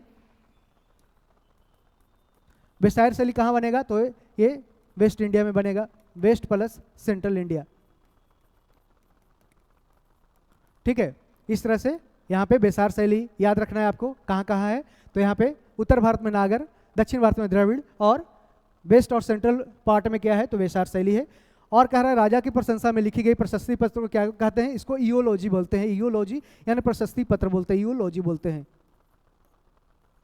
ईओलॉजी बोलते हैं। जबकि वित्तीय लेन देन की एक विधि क्या होती है, तो बहुत सारा विधि शुरू में क्या होता था, बार्टर ट्रांजैक्शन होता था, बार्टर विधि होता था, बार्टर सिस्टम, जिसमें क्या होता था कि एक वस्तु के बदले दूसरा वस्तु आदान प्रदान किया जाता था। लेकिन अब बहुत सारा मीडियम चेंज हो गया है, जैसे कि अभी जानते हैं कि अभी डिजिटल कम्युनिकेशन के क्षेत्र में यदि यूपीआई से पेमेंट करते हैं या स्कैन करके भी पेमेंट करते हैं, और ये इस तरह से बिटकॉइन भी पेमेंट होना स्टार्ट हो गया है। तो इसका आंसर क्या हो जाएगा, ऑप्शन सी करेक्ट हो जाएगा। अब हम आगे बढ़ते हैं, कह रहा है कौन सा पुस्तक इसमें सही लेखक के साथ सम्मिलित किया गया है, तो किताब उल रेहला जानते ही किसके द्वारा, इब्न बतूता के द्वारा लिखा गया, किताब उल रेहला। और इब्न बतूता कहाँ का था, तो ये मोरक्को का निवासी था, मोरक्को का था। और ये भारत कब आता है, ये भारत किसके समय आता है, तो मोहम्मद बिन तुगलक के समय आता है, मोहम्मद बिन तुगलक के समय आता है। कहाँ पे? ये भारत में आता है और ये मक्का का भी यात्रा करता है। और मोहम्मद बिन तुगलक ने इसको कहाँ भेजता है? तो चीन भेजता है। चीन भी इसको भेजता है। चीन कहाँ पे? तो चीन के जो शहर है गोंगझाओ, ये सब शहर है, उसमें भी ये ट्रैवल किया था मोहम्मद बिन तुगलक के समय। ठीक है, इसको याद रखना है। और 1333 से 47 के बीच, 1333 से लेकर 1347 के आसपास है जो ये रहता है भारत में। कौन? मोहम्मद बिन किताबुल रेहला रहता है। इसको याद रखना है। तुगलकनामा किसने लिखा है? तो जियाउद्दीन ने नहीं लिखा है। इसको किसने लिखा है? तो इसको लिखा है किसने? तो अमीर खुसरो ने लिखा है। अमीर खुसरो, ठीक है, अमीर खुसरो ने लिखा है। शाहनामा की बात करते हैं तो ये फिरदौसी ने लिखा है, ये सही है। और जबकि तहकीक हिंद, इसे किताब उल हिंद भी बोलते हैं या इंक्वायरी टू इंडिया बोलते हैं। क्या? Inquiry to India, inquiry to India, या इसे बोलते हैं किताब उल हिंद। क्या बोलते हैं? किताब उल हिंद। ठीक है, किताब उल हिंद या तहकीक हिंद भी बोलते हैं। इसको किसने लिखा है? अलबेरूनी ने लिखा है। अलबेरूनी ने लिखा है। ठीक है, और ये महमूद गजनवी के साथ है जो भारत आया था। इसको याद रखना है। तहकीक हिंद को क्या बोलते हैं? इंक्वायरी टू इंडिया या किताब उल हिंद भी बोलते हैं, अलबेरूनी के द्वारा। और उस समय की जो स्थिति थी, उसमें मध्यकालीन समाज की स्थिति थी, उसके राजनीतिक, धार्मिक और आर्थिक संबंधों के बारे में जानकारी इस बुक में लिखी गई है। इसका आंसर क्या हो जाएगा? इसमें सही सही कौन कौन है? तो 1 और 3 इसमें सही सही है। 1 और 3 इसमें सही सही है। ऑप्शन ए करेक्ट हो जाएगा। ठीक है, और बाकी 2 और 4 गलत है। कह रहा कौन सा सही उत्तर है, यह ध्यान रखना है। अब कह रहा है निम्न में कौन सिकंदर के साथ भारत नहीं आया था? तो सिकंदर के साथ भारत कौन नहीं आया था? तो जानते हैं कि इसमें डायमेकस नहीं आया था। डायमेकस भारत है जो सिकंदर के साथ नहीं आया था, जबकि नियार्कस और आनेस सिक्रेटिस और अरिस्टोबुलस ये सब सारे सिकंदर के समय में ही भारत आया था। इसको याद रखना है। कोई भी क्वेश्चन आपसे पूछ सकता है, जैसा कि ये स्टेटमेंट बनाया गया है, इसमें कौन आया था ये भी पूछ सकता है। तो बिंदुसार के शासनकाल के दौरान डिमार्कस कहाँ आया था? तो डायमेकस इसको बोलते हैं। डायमेकस कहाँ आया था? तो ये भारत आया था। सीरियन किंग जो सीरिया का राजा था एंटियोकस फर्स्ट ने अपने राजदूत डिमार्कस को क्या बिंदुसार के दरबार में भेजा था? कहाँ पे? बिंदुसार के दरबार में भेजा था। डायमेकस ने क्या? तो मेगास्थनीज का स्थान लिया था। मेगास्थनीज के पहले चंद्रगुप्त मौर्य के दरबार में राजदूत के रूप में कार्य कर रहा था और सेल्यूकस निकेटर का वो के द्वारा भेजा गया राजदूत था। मेगास्थनीज, डिमाइकस और डायनोसियस यूनानी इतिहासकार थे जिन्होंने मौर्य दरबार में राजदूत की सेवा किया था। मेगास्थनीज ने चंद्रगुप्त मौर्य के राजदूत के रूप में कार्य किया। डायनोसियस की बात करते हैं तो यही क्वेश्चन है जो अभी बिहार दरोगा 1275 पोस्ट मेंस में ये क्वेश्चन पूछा गया था। बहुत लोगों ने गलत किया था। तो डायनोसियस ने किसके दरबार में? तो सम्राट अशोक के दरबार में राजदूत के रूप में कार्य किया था। इसको ध्यान रखना है कि डायनोसियस कहाँ आया था? अशोक के दरबार में, जबकि मेगास्थनी चंद्रगुप्त मौर्य के दरबार में। और क्या कह रहा है कि डायमेकस किसके दरबार में? तो डायमेकस आया था बिंदुसार के शासनकाल में। बिंदुसार के शासनकाल में आया था। इसको तीनों को याद रखना है। मौर्य साम्राज्य की स्थापना जानते हैं कि चंद्रगुप्त मौर्य ने 322 ईसा पूर्व में किया था। किसको हराकर? तो नंद वंश के अंतिम राजा घनानंद को हरा करके। बिंदुसार चंद्रगुप्त मौर्य के पुत्र थे और अशोक बिंदुसार के पुत्र थे। ठीक है, अब हम आगे बढ़ते हैं। ऑप्शन बी इसका करेक्ट हो जाएगा। और सिकंदर का इतिहास के बारे में कौन लिखा है? सिकंदर का इतिहास किसने लिखा है? सिकंदर के इतिहास लिखा है कौन? ये लिखा गया है किसके द्वारा? एरियन के द्वारा लिखा गया, एरियन। ठीक है, ये याद रखना है। अब हम आगे बढ़ते हैं कि किस मौर्य स्तंभ के शीर्ष पर एक विशाल हाथी स्थापित किया गया है। ये भी दरोगा मेंस में क्वेश्चन पूछा गया है। ठीक है, तो इसको ध्यान रखना है कि किस मौर्य स्तंभ के शीर्ष पर एक विशाल हाथी स्थापित किया गया है। तो ये संकीसा स्तंभ पे। और ये संकीसा कहाँ पे है? उत्तर प्रदेश में है, यूपी में है। ठीक है, और बात करते हैं और भी। तो सारनाथ कहाँ है? तो जानते हैं उत्तर प्रदेश में सारनाथ है। लौरिया नंदनगढ़ और रामपुरवा, लौरिया नंदनगढ़ और रामपुरवा कहाँ पे है? तो ये पश्चिम चंपारण में। कहाँ पे? पश्चिम चंपारण में है। कहाँ पे? पश्चिम चंपारण में है। कहाँ पे? बिहार पश्चिम चंपारण में है। ठीक है, मौर्य स्तंभों के शीर्ष भाग जिन्हें शीर्ष स्तंभ के रूप में जाना जाता है, इस पर अक्सर शेर, हाथी और बैल जैसे जानवरों की आकृतियां उकेरी जाती है। यह जानवरों की आकृतियों वाले मौर्य स्तंभों के कुछ उदाहरण है, जैसे कि सारनाथ में सिंह शिखर दिया गया है। जानते हैं कि उस तरह से सिंह शिखर आपके सिक्कों नोटों पर भी दिखने को मिलता है। पशु आकृतियों वाले मौर्य स्तंभ का एक प्रसिद्ध उदाहरण है। ठीक है, इसी स्तंभ पर चार शेर है जो अलग अलग मुंह करके इस तरह से इसमें शामिल किया गया है। बसाड़ स्तंभ कहाँ है? तो इसमें एक सिंह है जो अभिलेख किया गया है। आपसे क्वेश्चन भी पूछ सकता है कि बसाड़ स्तंभ पर किस जानवर का उल्लेख किया गया है? तो इस पे सिंह अंकित किया गया है। जबकि संकीसा पे एक हाथी अंकित किया गया है। और रामपुरवा पर क्या? एक बैल रामपुरवा पर बैल, जबकि लौरिया नंदनगढ़ में इस पर है जो एक सिंह अंकित किया गया है। इसको याद रखना है, क्वेश्चन पूछा जा सकता है। अब हम आगे बढ़ते हैं कि पानीपत के तृतीय युद्ध जो हुआ कब, 1761 में होता है। अफगानों और मराठाओं के बीच होता है और अफगानों ने मराठाओं को बुरी तरह से हराया, जिस कारण से अंग्रेजों को फायदा मिला और मराठों का भारत जीतने का जो सपना था वो चकनाचूर हो गया। कह रहा है कि पानीपत के तृतीय युद्ध के बाद मराठा पेशवा कौन बना था, तो माधवराव प्रथम बना था। कौन, माधवराव प्रथम, ऑप्शन ए करेक्ट हो जाएगा। पानीपत का तीसरा युद्ध होता है 14 जनवरी 1761 को और यह युद्ध अफगान आक्रमणकारी अहमद शाह अब्दाली और मराठा के बीच में हुआ था। और ये भी क्वेश्चन अभी पे ये दरोगा में पूछा गया क्वेश्चन है। यहाँ पे बहुत सारे क्वेश्चन रिपीट किए गए हैं, बहुत सारे क्वेश्चन आगे भी पूछे जाएंगे, इसलिए बहुत सारे एग्जाम के जो क्वेश्चन है इससे मिलते जुलते रहेंगे। तो आपको ध्यान से पूरे वीडियो को कंप्लीट सीरीज को देखना है, ठीक है। ऐसा नहीं कि पहले वीडियो देख लिए और उसके बाद कंप्लीट हो गया। आपका कुछ इन्फॉर्मेशन इसमें, कुछ इन्फॉर्मेशन अगले वीडियो में देखने को मिलेगा, इसलिए पूरी वीडियो को है जो अच्छे रूप से देखने का प्रयास करें।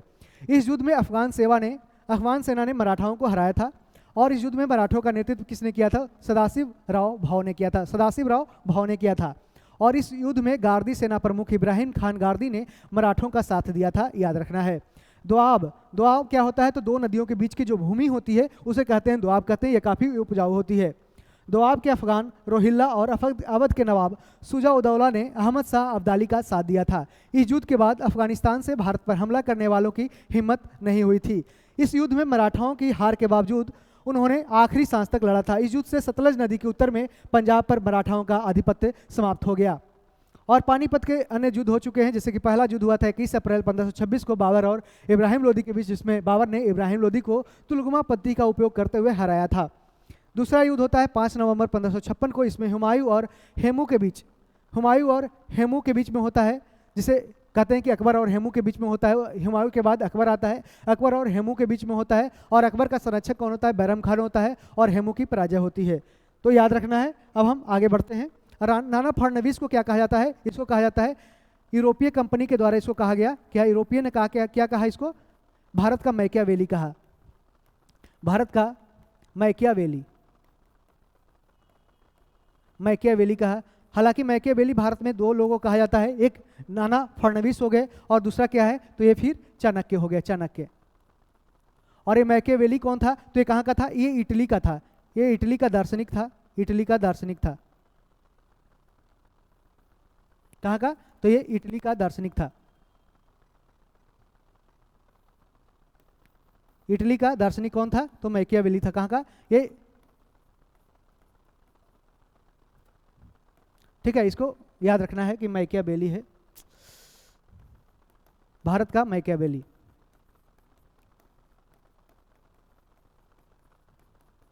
इसको याद रखना है कि मैकियावेली नहीं, द प्रिंस लिखा था। क्या, तो द प्रिंस क्या लिखा, किसने लिखा, तो मैकियावेली का ये प्रमुख रचना है, इसको याद रखना है। और भारत का मैकियावेली के रूप में किसको जाना जाता है, चाणक्य को जाना जाता है। और ये कहाँ का था मैकियावेली, ये इटली का था, ठीक है, इसको याद रखना है, ठीक है। महाजी संध्या उसी में एक प्रमुख सेनापति था मराठा का, ठीक है। अब हम आगे बढ़ते हैं।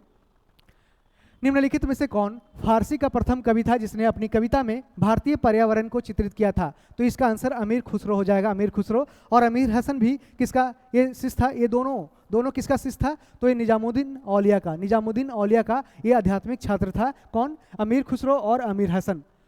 और कह सकते हैं उनका जीवन काल 72 वर्ष का था, जिसमें से 60 वर्ष दिल्ली के 10 अलग अलग सुल्तानों के दरबार में ये अपने कार्य करते रहे। अमीर खुसरो एक प्रतिभाशाली संगीतकार और कवि था। काव्य रचना के लिए फारसी उनकी पसंदीदा भाषा थी। उन्होंने तुर्की, अरबी, ब्रज भाषा, हिंदवी और खड़ी बोली सहित अन्य भाषाओं में लगभग 5 लाख छंद भी लिखे थे, तो याद रखना है। अमीर खुसरो का खालिक ए बारी दुनिया का पहला मुद्रित शब्दकोश है, यानी कि डिक्शनरी है, प्रिंटेड डिक्शनरी है, जिसमें फारसी और हिंदी शब्द शामिल किया गया है। और इन्हें कव्वाली के जनक यानी फादर ऑफ कव्वाली कहा जाता है, किसको, अमीर खुसरो को। उन्हें भारतीय शास्त्रीय संगीत में फारसी और अरबी पहलुओं को जोड़ने के लिए भी जाना जाता है। और उन्हें ख्याल और तराना संगीत के शैलियों के निर्माता के रूप में भी इनको जाना जाता है। बाद में मोहम्मद शाह रंगीला के नेतृत्व में ख्याल ने अपना शिखर प्राप्त किया था, मोहम्मद शाह रंगीला, जिसका शासनकाल पीरियड कब रहा, तो 1719 से लेकर 1748 तक रहा, ठीक है। और यह हिंदुस्तानी शास्त्रीय संगीत का एक महत्वपूर्ण घटक है। क्या, तो ख्याल क्या है, तो एक हिंदुस्तानी शास्त्रीय संगीत का एक महत्वपूर्ण घटक है। और एक शास्त्रीय संगीत क्या होता है, कर्नाटक शास्त्रीय संगीत होता है, जिसका क्या है, तो ये अलापना है। अलापना किसका है? तो कर्नाटक शास्त्रीय संगीत का भाग है। इसको हमने पहले वाले वीडियो में बताया था, उसको आप जाकर देख सकते हैं। कई सुल्तानों के साथ उनके संबंधों ने उन्हें भारत के विभिन्न हिस्सों में जाने और रहने की अनुमति दी, जिससे उन्हें विभिन्न क्षेत्रीय रीति रिवाजों से अवगत कराया गया था। अमीर खुसरो के लिए कई संगीत प्रभावों को शामिल करना आसान हो गया। उन्हें 3 खिलजी राजाओं से अनुग्रह प्राप्त हुआ था, यानी 3 खिलजी राजाओं के संग्रह में वो काम किया था, संरक्षण में काम किया था। निम्नलिखित नेताओं में से किसने द्वितीय गोलमेज सम्मेलन यानी कि सेकंड आरटीसी की बात करते हैं तो ये सितंबर से लेकर दिसंबर 1931 में होता है। ठीक है, इसके पहले क्या होता है? 5 मार्च 1931 को 5 मार्च 1931 को क्या होता है कि ये दिल्ली पैक्ट होता है। दिल्ली पैक्ट होता है, दिल्ली की संधि होती है, जिसे बोलते हैं क्या? तो इसको बोला जाता है Gandhi Irwin pact. Gandhi Irwin pact भी से बोला जाता है। ठीक है, तो इसमें कह रहा है कि निम्नलिखित नेताओं में से किसने द्वितीय गोलमेज सम्मेलन में भाग नहीं लिया था। तो इसमें जानते हैं कि महात्मा गांधी गए थे, सरोजिनी नायडू, पंडित मदन मोहन मालवीय, लेकिन इसमें डॉक्टर राजेंद्र प्रसाद इसमें शामिल नहीं हुए थे। कह रहा है दूसरे गोलमेज सम्मेलन में शामिल होने कुछ लोग ये रहे, जैसे कि महात्मा गांधी ये कांग्रेस के प्रतिनिधि के तौर पे ये गए थे। सरोजिनी नायडू गांधी जी के अनुयायी और राष्ट्रीय आंदोलन की भागीदारी के रूप में गई थी। एनी बेसेंट महिलाओं का नेतृत्व किया। प्यारेलाल नैयर, मदन मोहन मालवीय, महादेव देसाई, भीमराव अंबेडकर, ये तीनों जो राउंड टेबल कॉन्फ्रेंस होते हैं उसमें शामिल होते हैं। भीमराव अंबेडकर, तेज बहादुर सप्रू ये शामिल होते हैं। दूसरा गोलमेज सम्मेलन सितंबर से कब? दिसंबर 1931 के बीच लंदन में, कहाँ पे? लंदन में आयोजित किया गया था। और इस सम्मेलन में मोहम्मद अली जिन्ना ने भाग नहीं लिया था, इसको याद रखना, भाग इसमें नहीं लिया था। और इस सम्मेलन में गांधी जी कांग्रेस के एकमात्र प्रतिनिधि के रूप में गए थे। इस सम्मेलन में सांप्रदायिकता की वजह से असफलता मिली थी। जानते हैं कि कम्युनल अवार्ड इसके बाद दिया गया था और कम्युनल अवार्ड देने की बात की गई थी। सेपरेट इलेक्टोरेट में डिप्रेस्ड क्लास के सेक्शन को शामिल करने की बात की गई थी, जिस कारण से गांधी है जो नाराज हो जाते हैं और येरवदा जेल पुणे में आकर फास्टिंग करते हैं, यानी कि उस तरह से क्या बोलते हैं तो भूख हड़ताल करते हैं। और फिर उसके बाद मदन मोहन मालवीय के मध्यस्थता के कारण गांधी जी और अंबेडकर के बीच में पूना पैक्ट होता है 1932 में। और फिर भारत इस सेपरेट इलेक्टोरेट में डिप्रेस क्लासेस को शामिल नहीं किया जाता है। इस सम्मेलन के बाद गांधी जी ने भारत लौटकर 1932 में सविनय अवज्ञा आंदोलन फिर से शुरू किया था। इस सम्मेलन के दौरान भारत के वाइसराय कौन थे? तो लॉर्ड बिलिंगडन थे, जो इरविन के बाद आए थे, लॉर्ड बिलिंगडन। ठीक है, याद रखना है। इसका आंसर ऑप्शन डी करेक्ट हो जाएगा। अब हम आगे बढ़ते हैं अगले प्रश्न की ओर। 1857 के विद्रोह के दमन के संदर्भ में या डिप्रेशन के संदर्भ में कह रहा है कौन सा क्रम सही दिया गया है। तो पहले मेरठ को दबाया गया, उसके बाद दिल्ली, उसके बाद कानपुर, फिर लखनऊ और उसके बाद झांसी। यहाँ पे देख सकते हैं कि बहुत सारे जो सेंटर थे 1857 की क्रांति के, उसको किस तरह से दबाने का प्रयास किया गया और किसको दबाया गया, किसके द्वारा दबाया गया और कौन वहाँ पे नायक उस समय उभरे थे। तो दिल्ली में बहादुर शाह जफर और बकत खान के नेतृत्व में भारतीय लोगों के द्वारा वहाँ पे विद्रोह किया जा रहा था अंग्रेजों को भगाने के लिए। और इसको दबाया किसने था? निकलसन और हडसन ने मिलकर इस विद्रोह को दिल्ली में दबाया था। और कानपुर की बात करते तो नाना साहब और तात्या टोपे यहाँ पे भारतीय नायक के रूप में 1857 की क्रांति में लड़ रहे थे और कैंपेबल इसको दबाने वाला था।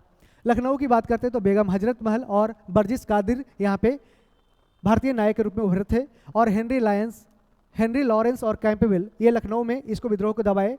झांसी की रानी लक्ष्मीबाई झांसी में और हीरोज ने कहा था, विद्रोह यहाँ दबाया था और फिर कहा था कि एकमात्र 1857 की क्रांति में अकेला मर्द थी, कौन थी? तो ये रानी लक्ष्मीबाई थी। किसने कहा? हीरोज ने कहा। इलाहाबाद की बात करते हैं तो यहाँ लियाकत अली ये कर्नल नील ने इसको दबाया था। जगदीशपुर में बीर कुंवर सिंह लड़ रहे थे और इसको विलियम टेलर और विंसेंट टायर ने इसको विद्रोह को दबाया था। जहाँ कहाँ पे? जगदीशपुर, आरा में। बरेली की बात करते हैं तो खान बहादुर खान और हडसन ने इस विद्रोह को यहाँ पे दबाया था बरेली में। फैजाबाद में मौलवी अहमद उल्ला खान इसका नेतृत्व कर रहे थे और इसको दबाने वाला था कौन? कर्नल नील था, कर्नल नील। तो इसको आपको याद रखना है, पूरे लिस्ट को क्वेश्चन पूछा जाने का पूरे संभावना रहता है। हर एग्जाम में कुछ ना कुछ क्वेश्चन, 1-2 क्वेश्चन रिपीट किए जाते हैं। तो इसका आंसर क्या है? ऑप्शन ए करेक्ट हो जाएगा। यहाँ पे स्क्रीनशॉट ले सकते हैं।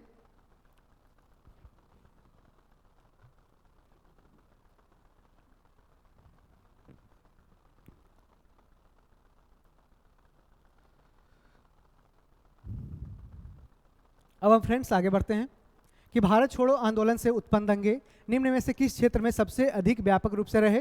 तो ये बिहार और संयुक्त प्रांत के क्षेत्रों में, यानी कि 1 और 4 यानी बिहार और संयुक्त प्रांत के क्षेत्रों में क्विट इंडिया मूवमेंट का जो दंगा था उस समय सबसे अधिक व्यापक रूप से देखने को मिला था। जानते हैं कि ग्वालियर टैंक बॉम्बे में गांधी जी के द्वारा ये करो या मरो का नारा दिया जाता है 8 अगस्त 1942 को, और उसके बाद ऑपरेशन जीरो आवर के द्वारा गांधी जी और अन्य प्रमुख नेताओं को गिरफ्तार कर लिया जाता है, जिसके कारण राम मनोहर लोहिया, जयप्रकाश नारायण जैसे प्रमुख छोटे लेवल के नेता उस तरह से इस आंदोलन को आगे बढ़ाने का प्रयास करते हैं। तो इसका आंसर ऑप्शन डी करेक्ट हो जाएगा।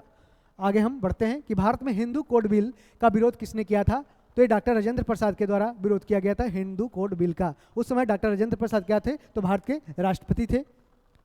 ठीक है, कह रहा हिंदू कोड बिल 4 अधिनियमों का एक संग्रह था, जिसे 1950 के दशक में संसद द्वारा हिंदू कानूनों में सुधार लाने और उन्हें अधिक समतावादी बनाने के लिए पारित किया गया था। जैसे कि हिंदू विवाह अधिनियम 1955 सभी हिंदू जातियों और संप्रदायों के साथ साथ सिखों, बौद्धों और जैनों के लिए भी संहिताबद्ध विवाह कानून इसमें शामिल किया गया था। हिंदू उत्तराधिकार अधिनियम 1956 में आया। फिर उसके बाद क्या हुआ कि सभी हिंदू जातियों और संप्रदायों के साथ साथ सिखों, बौद्धों और जैनों के लिए संहिताबद्ध उत्तराधिकार कानून बनाया गया। हिंदू अल्पसंख्यक और संरक्षक अधिनियम 1956 आया। हिंदू दत्तक ग्रहण एवं भरण पोषण अधिनियम 1956। हिंदू कोड बिल के बारे में दिया गया कि डॉक्टर भीमराव अंबेडकर के द्वारा यह तैयार किया गया है, और उस समय कानून मंत्री थे कौन? डॉक्टर अंबेडकर ने हिंदू कानून को आधुनिक बनाने और महिलाओं को अधिक अधिकार देने के लिए विधेयक का मसौदा तैयार किया था। किसने? डॉक्टर अंबेडकर ने। और जब ये डॉक्टर अंबेडकर के द्वारा ये दिया गया बिल, तो उसके बाद इसको एक्सेप्ट नहीं किया गया, जिस कारण से ये क्या करते हैं? ये रिजाइन कर देते हैं। इस विधेयक को रूढ़िवादी समूहों के विरोध का सामना करना पड़ा और संविधान सभा में भी इसमें देरी हुई थी। इस विधेयक ने भारत के विविध कानूनी प्रणाली में आगे की कानूनी सुधारों के लिए एक मिसाल कायम किया। समान नागरिक संहिता, यानी कि जानते हैं कि uniform civil code, Hindu code bill को समान नागरिक संहिता यूसीसी की दिशा में एक कदम के रूप में देखा जा रहा है, जिसका उद्देश्य सभी नागरिकों के लिए व्यक्तिगत कानूनों को एक समान बनाना है। यानी कि सबसे पहले आपसे क्वेश्चन पूछ सकता है कि यूनिफॉर्म सिविल कोड जो आर्टिकल 44 में दिया गया है, कहाँ पे? आर्टिकल 44 में डीपीएसपी के अंदर दिया गया है। हालांकि ये अभी सिर्फ और सिर्फ गोवा राज्य में पूरी तरह से है जो इसको सुचारू रूप से चलाया जा रहा है। हालांकि उत्तराखंड राज्य के द्वारा भी एक प्रयास किया गया, एक बिल पास किया गया है हाल ही में। ठीक है, इसको याद रखना है। यूसीसी के समर्थक कौन थे? तो डॉक्टर भीमराव अंबेडकर थे, इसको याद रखना है। अगला प्रश्न है कि खिलाफत आंदोलन के शुरुआत के पीछे निम्नलिखित में से कौन सा मुख्य कारण था?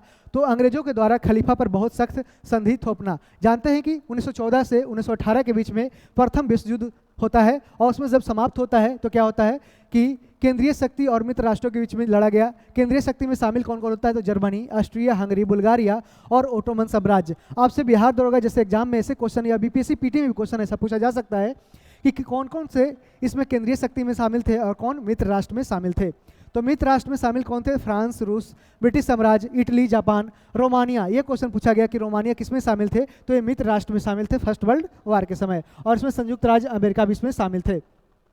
यह युद्ध 1914 में आर्कड्यूक फ्रांस जो फर्डिनेंड की हत्या के बाद शुरू हुआ और 1918 तक चला था। ऑस्ट्रिया का एक राजकुमार था फर्डिनेंड, जिसकी हत्या के बाद क्या हुआ? 1914 में उसकी हत्या किया गया। उसके बाद वर्ल्ड वार 1 की शुरुआत की जाती है और ये 1918 तक चलती है। मित्र राष्ट्रों ने अंततः केंद्रीय शक्तियों को पराजित कर दिया, यानी कि मित्र राष्ट्र जीत गया और ये केंद्र शक्ति इसमें हार गया था।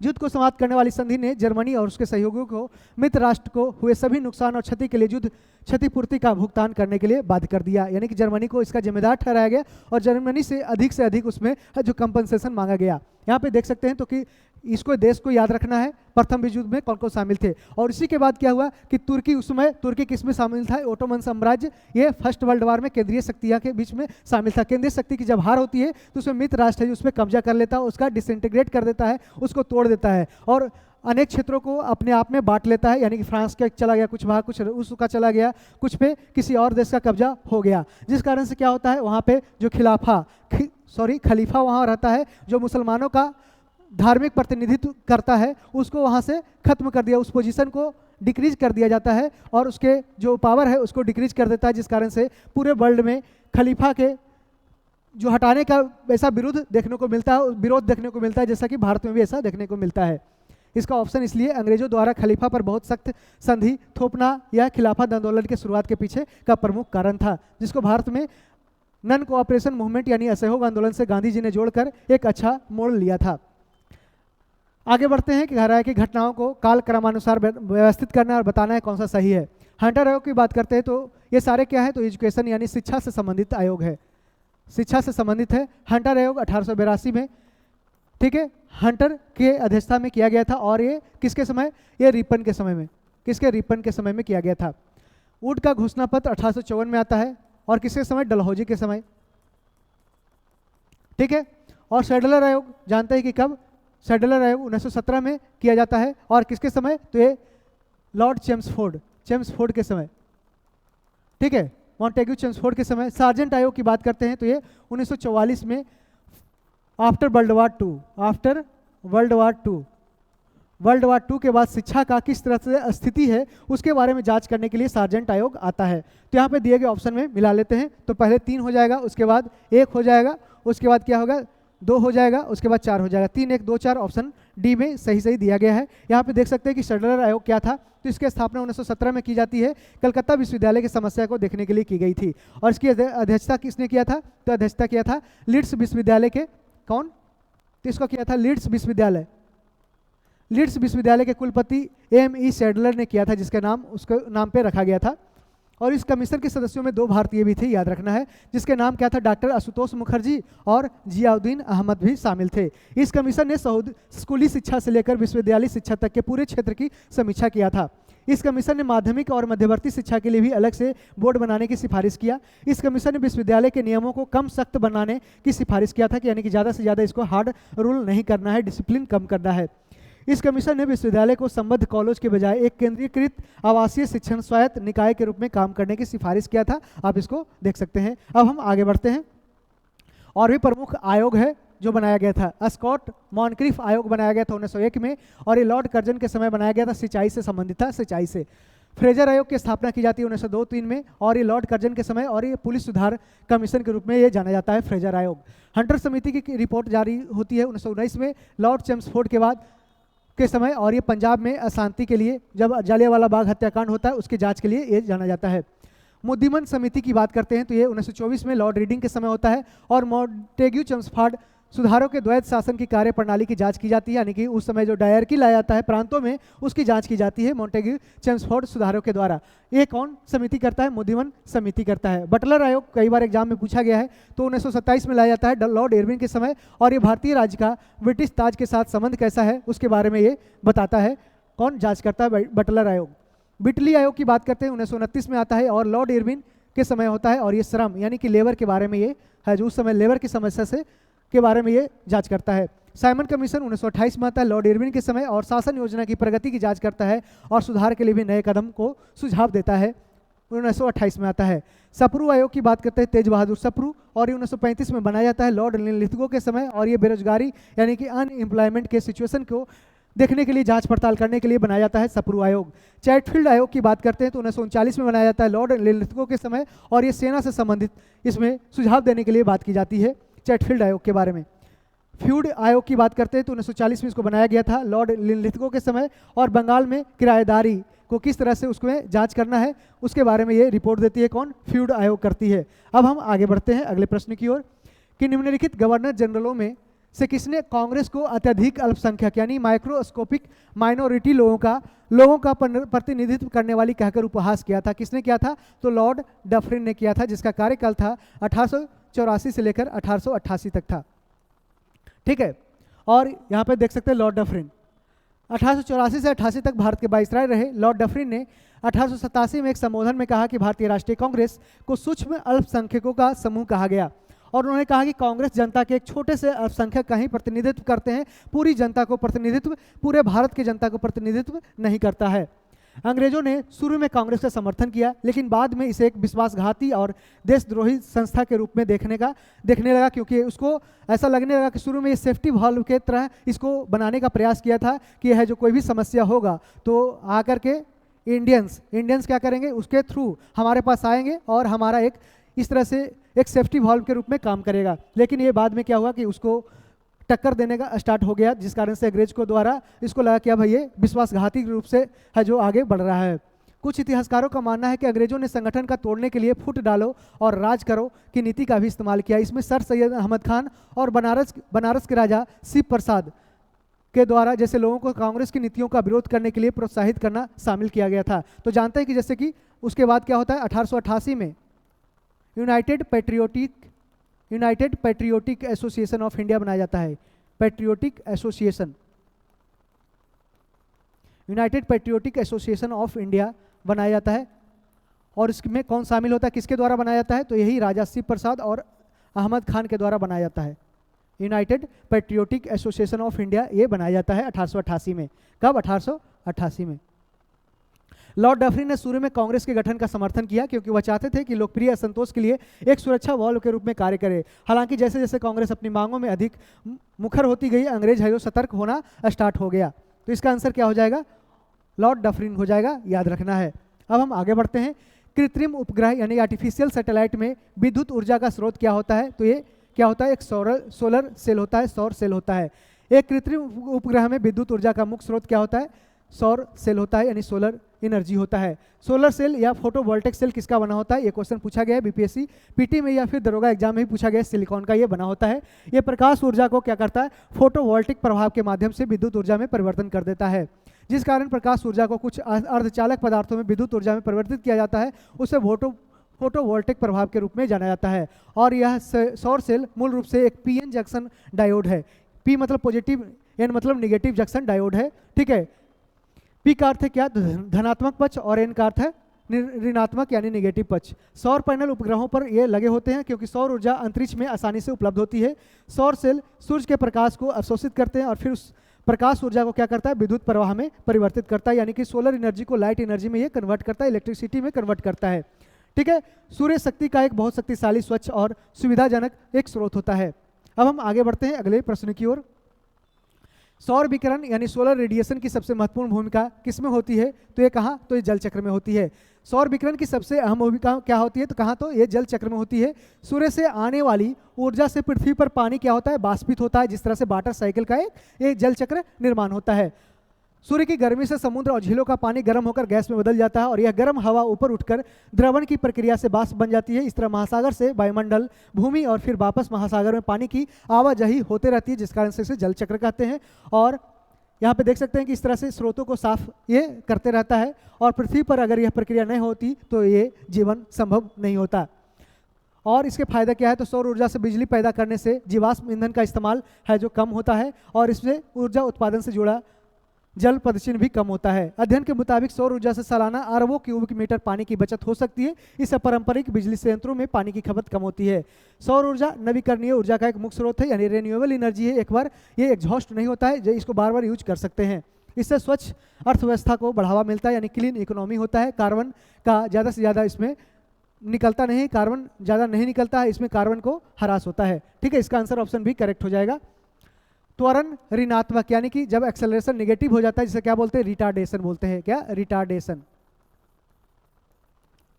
पर कह रहा है त्वरण ऋणात्मक होने पर किसी पिंड के वेग पर क्या प्रभाव पड़ेगा? The rate of change of velocity is called acceleration. यहाँ पे देख सकते हैं जब एक्सेलरेट होता है, जब इस तरह से एक्सेलरेशन करते हैं तो वेलोसिटी भी आगे बढ़ता है और क्या होता है? उसमें एक्सेलरेट भी होता है, गाड़ी भी आगे तेजी से बढ़ता है। लेकिन जैसे ही स्लो करते हैं, गाड़ी को स्लो करते हैं, तो क्या होता है? वेलोसिटी तो आगे बढ़ता है, वेलोसिटी थोड़ा थोड़ा बढ़ते रहता है, लेकिन क्या होता है? यहाँ पे एक्सेलरेशन डाउन हो जाता है। यानी कि जब एक्सेलेटर आप डाउन करते हैं तो यही पे यहाँ पे कह रहा है कि क्या होता है? इसको कहते हैं रिटार्डेशन, यानी पॉजिटिव, ये निगेटिव एक्सेलरेशन हो गया। ठीक है, ये पॉजिटिव एक्सेलरेशन हो गया। कह रहा है किसी पिंड के वेग पर क्या प्रभाव पड़ेगा? तो पिंड ये क्या होगा? तो ये वेग क्या होगा? घटेगा। वेग क्या होगा? घटेगा। और ये एक्सेलरेशन जिस तरह से देख सकते हैं जब इसका एक्सेलरेशन कम करेगा, कह रहा है त्वरण ऋणात्मक होने पर किसी पिंड के वेग पर क्या प्रभाव पड़ेगा? तो वेलोसिटी भी कम होगा। हालांकि वेलोसिटी क्या होता है? ये मैग्नीट्यूड और डायरेक्शन दोनों को ये दिखाता है। मैग्नीट्यूड और डायरेक्शन दोनों को दिखाता है, इसलिए क्या होता है? ये क्या होता है? एक्सेलरेशन और ये क्या होता है? एक वेक्टर क्वांटिटी होता है। क्या? वेक्टर क्वांटिटी होता है, यानी सदिश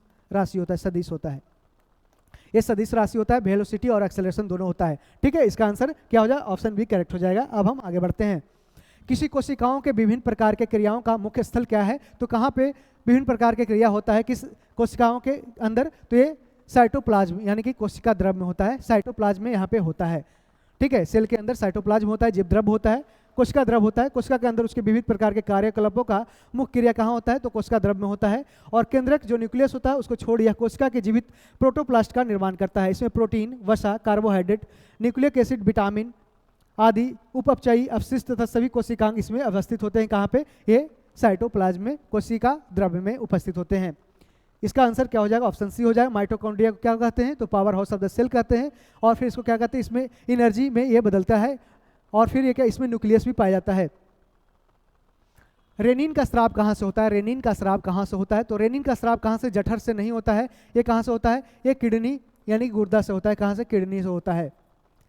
रेनिन एक हार्मोन है जो गुर्दे की जक्स्टाग्लोमेरुल कोशिकाओं द्वारा स्रावित होता है। जब गुर्दे को लगता है कि रक्त की मात्रा कम हो गई, यानी किडनी में लगता है कि अब ब्लड कम हो गया है, तो या सिस्टोलिक रक्तचाप गिर गया है, यानी सिस्टोलिक बटा डायस्टोलिक होता है, जब ये कम गया है तो क्या करता है, तब गुर्दे रक्त प्रवाह में रेनिन को छोड़ते हैं। रेनिन को ट्रिगर करने वाले 3 मुख्य तंत्र हैं कि गुर्दे के छिड़काव दबाव में कमी का पता लगाना, मैकुला डेंसा में ब्रिक नलिका में सोडियम की कमी का पता चलना, सहानुभूति तंत्र की गतिविधि में वृद्धि। यहाँ पे कभी कभी देखते हो कि जब बच्चा छोटा होता है तो क्या करता है, जब दूध पीता है तो क्या करता है, दूध पीता है लेकिन वो उल्टी करता है, वोमिटिंग करता है, तो क्या करता है, वो दही के रूप में कर देता है, यानी कि वो जम जाता है। दूध जो पीता है वो दही के रूप में उल्टी करता है। तो कारण क्या है, तो रेनिन के मात्रा बच्चों में पाया जाता है, जिस कारण से रेनिन के मात्रा में वृद्धि होने के कारण ही क्या होता है, ये दूध दही में कन्वर्ट हो जाता है। लेकिन हम जैसे बड़े होते हैं, एडल्ट होते हैं, तो रेनिन की मात्रा कमते जाती है शरीर में, जिस कारण क्या होता है, रेनिन हार्मोन का रिलीज कम होता है, जिस कारण से क्या होता है, जब हम दूध पीते हैं तो उल्टी भी हम लोग करते हैं, क्या, तो दूध के ही रूप में करते हैं। ठीक है, तो शिशुओं के जठर रस में रेनिन नाम का एक प्रोटियोलाइटिक एंजाइम पाया जाता है। यह एंजाइम दूध प्रोटीन को पचाता है। रेनिन को काइमोसिन के नाम से भी जाना जाता है। यह गैस्ट्रिक ग्रंथियों की पेप्टिक कोशिकाओं द्वारा स्रावित होता है।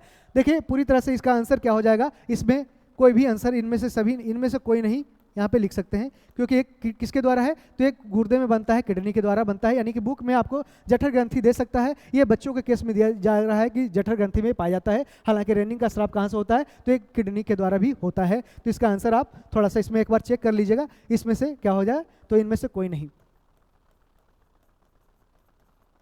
ठीक है, आगे हम बढ़ते हैं। मनुष्य की श्वास नली में क्या होती है, तो मनुष्य की जो श्वास नली होता है ये कैसा बना होता है, ये ओ आकार का होता है। ओ आकार का उपास्थि होता है। उपास्थि मतलब होता है क्या, कार्टिलेज होता है। क्या, कार्टिलेज होता है। कार्टिलेज क्या होता है, जिस तरह से नाक और फिर कान, इस तरह से छोटे मुलायम हड्डी होते हैं उसको कार्टिलेज कहते हैं। तो ओ आकार की उपास्थि यहाँ पे देख सकते हैं, इस तरह से क्या होता है, ये ओ आकार की ये उपास्थि इसमें पाई जाती है। आंसर क्या, ऑप्शन बी करेक्ट हो जाएगा। अगला प्रश्न है, क्रमिक पोषी स्थल पे, यानी कि एक ट्रॉपिक लेवल से दूसरे ट्रॉपिक लेवल पे जब आगे बढ़ता है तो उसमें विषाक्त पदार्थों की सांद्रता में वृद्धि को क्या कहा जाता है, तो उसको कहा जाता है जैव आवर्धन कहा जाता है, यानी कि बायो मैग्निफिकेशन कहा जाता है। बायो मैग्निफिकेशन, और इसको क्या कहते हैं, बायो एक्यूमुलेशन कहते हैं। बायो एक्यूमुलेशन, जैव संचयन। जैव संचयन से ही बढ़ के आगे क्या होता है, बायो मैग्निफिकेशन होता है। जैसे क्या होता है कि पानी में इस तरह से फर्टिलाइजर या यूरिया या खाद्य पदार्थ या पेस्टिसाइड इंसेक्टिसाइड घुल करके चला गया खेतों के माध्यम से, या खेतों से बहने वाले पानी के माध्यम से गया। कहाँ पे, ये पानी गया समुद्र या नदी में गया।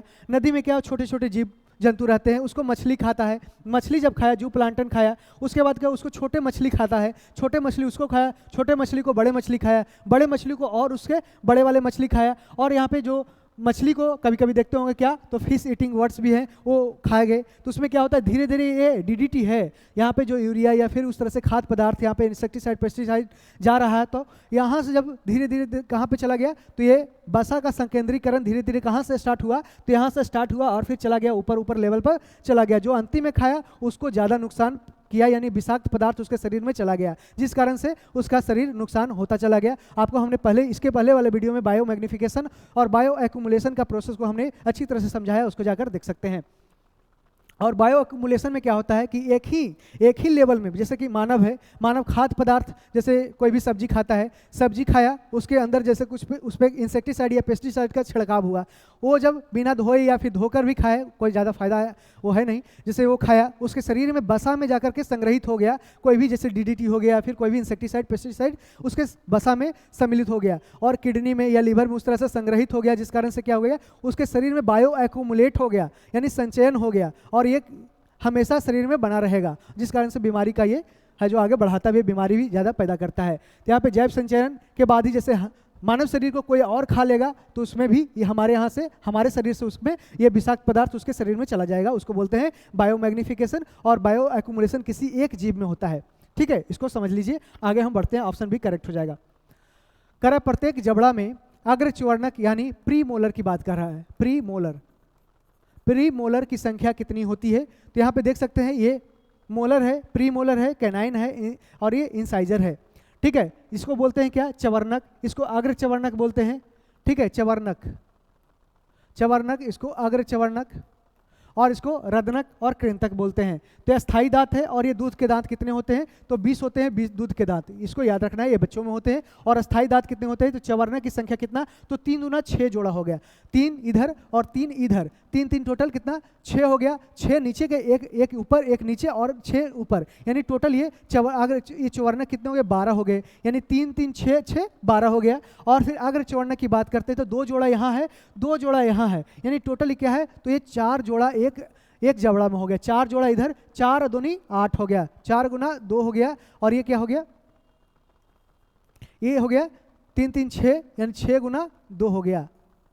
ठीक है, 6 गुना 2 हो गया। रदने की बात करते हैं तो 1 हो गया, 1 और 1 2 हो गया, 2 गुना 2 हो गया, यानी 4 हो गया। और फिर बात करते हैं कृंतक की बात करते हैं, कृंतक कितना है? तो 1 1 2 हो गया, 2 जोड़ा हो गया, 2 2 4, 4 गुना 2 हो गया, 8 हो गया। यहाँ पे जोड़ सकते हैं 8 8 4 12, 12 8 20 और 12 32, यानी कि टोटल 32 दांत होता है। किसमें? अस्थाई दांत होते हैं 32 होते हैं। किसमें? एक एडल्ट में होता है, एक अडल्ट में होते हैं। कितने? 32 दांत होते हैं। इसको आपने काउंट करके देख लिया। इस तरह से जो दांत का इस तरह से आकार होता है उसको बोलते हैं, इसको ऊपर वाले भाग को क्या बोलते हैं? क्राउन बोलते हैं। क्या बोलते हैं? इसको क्राउन बोलते हैं। इसको बोलते हैं नेक, यानी गर्दन बोलते हैं, गर्दन बोलते हैं। इसको मुकुट बोलते हैं, ऊपर क्राउन बोलते हैं। और ये क्या होता है? रूट होता है, रूट होता है, यही गल सड़ जाता है जिस कारण से हमारा दांत कमजोर हो जाता है।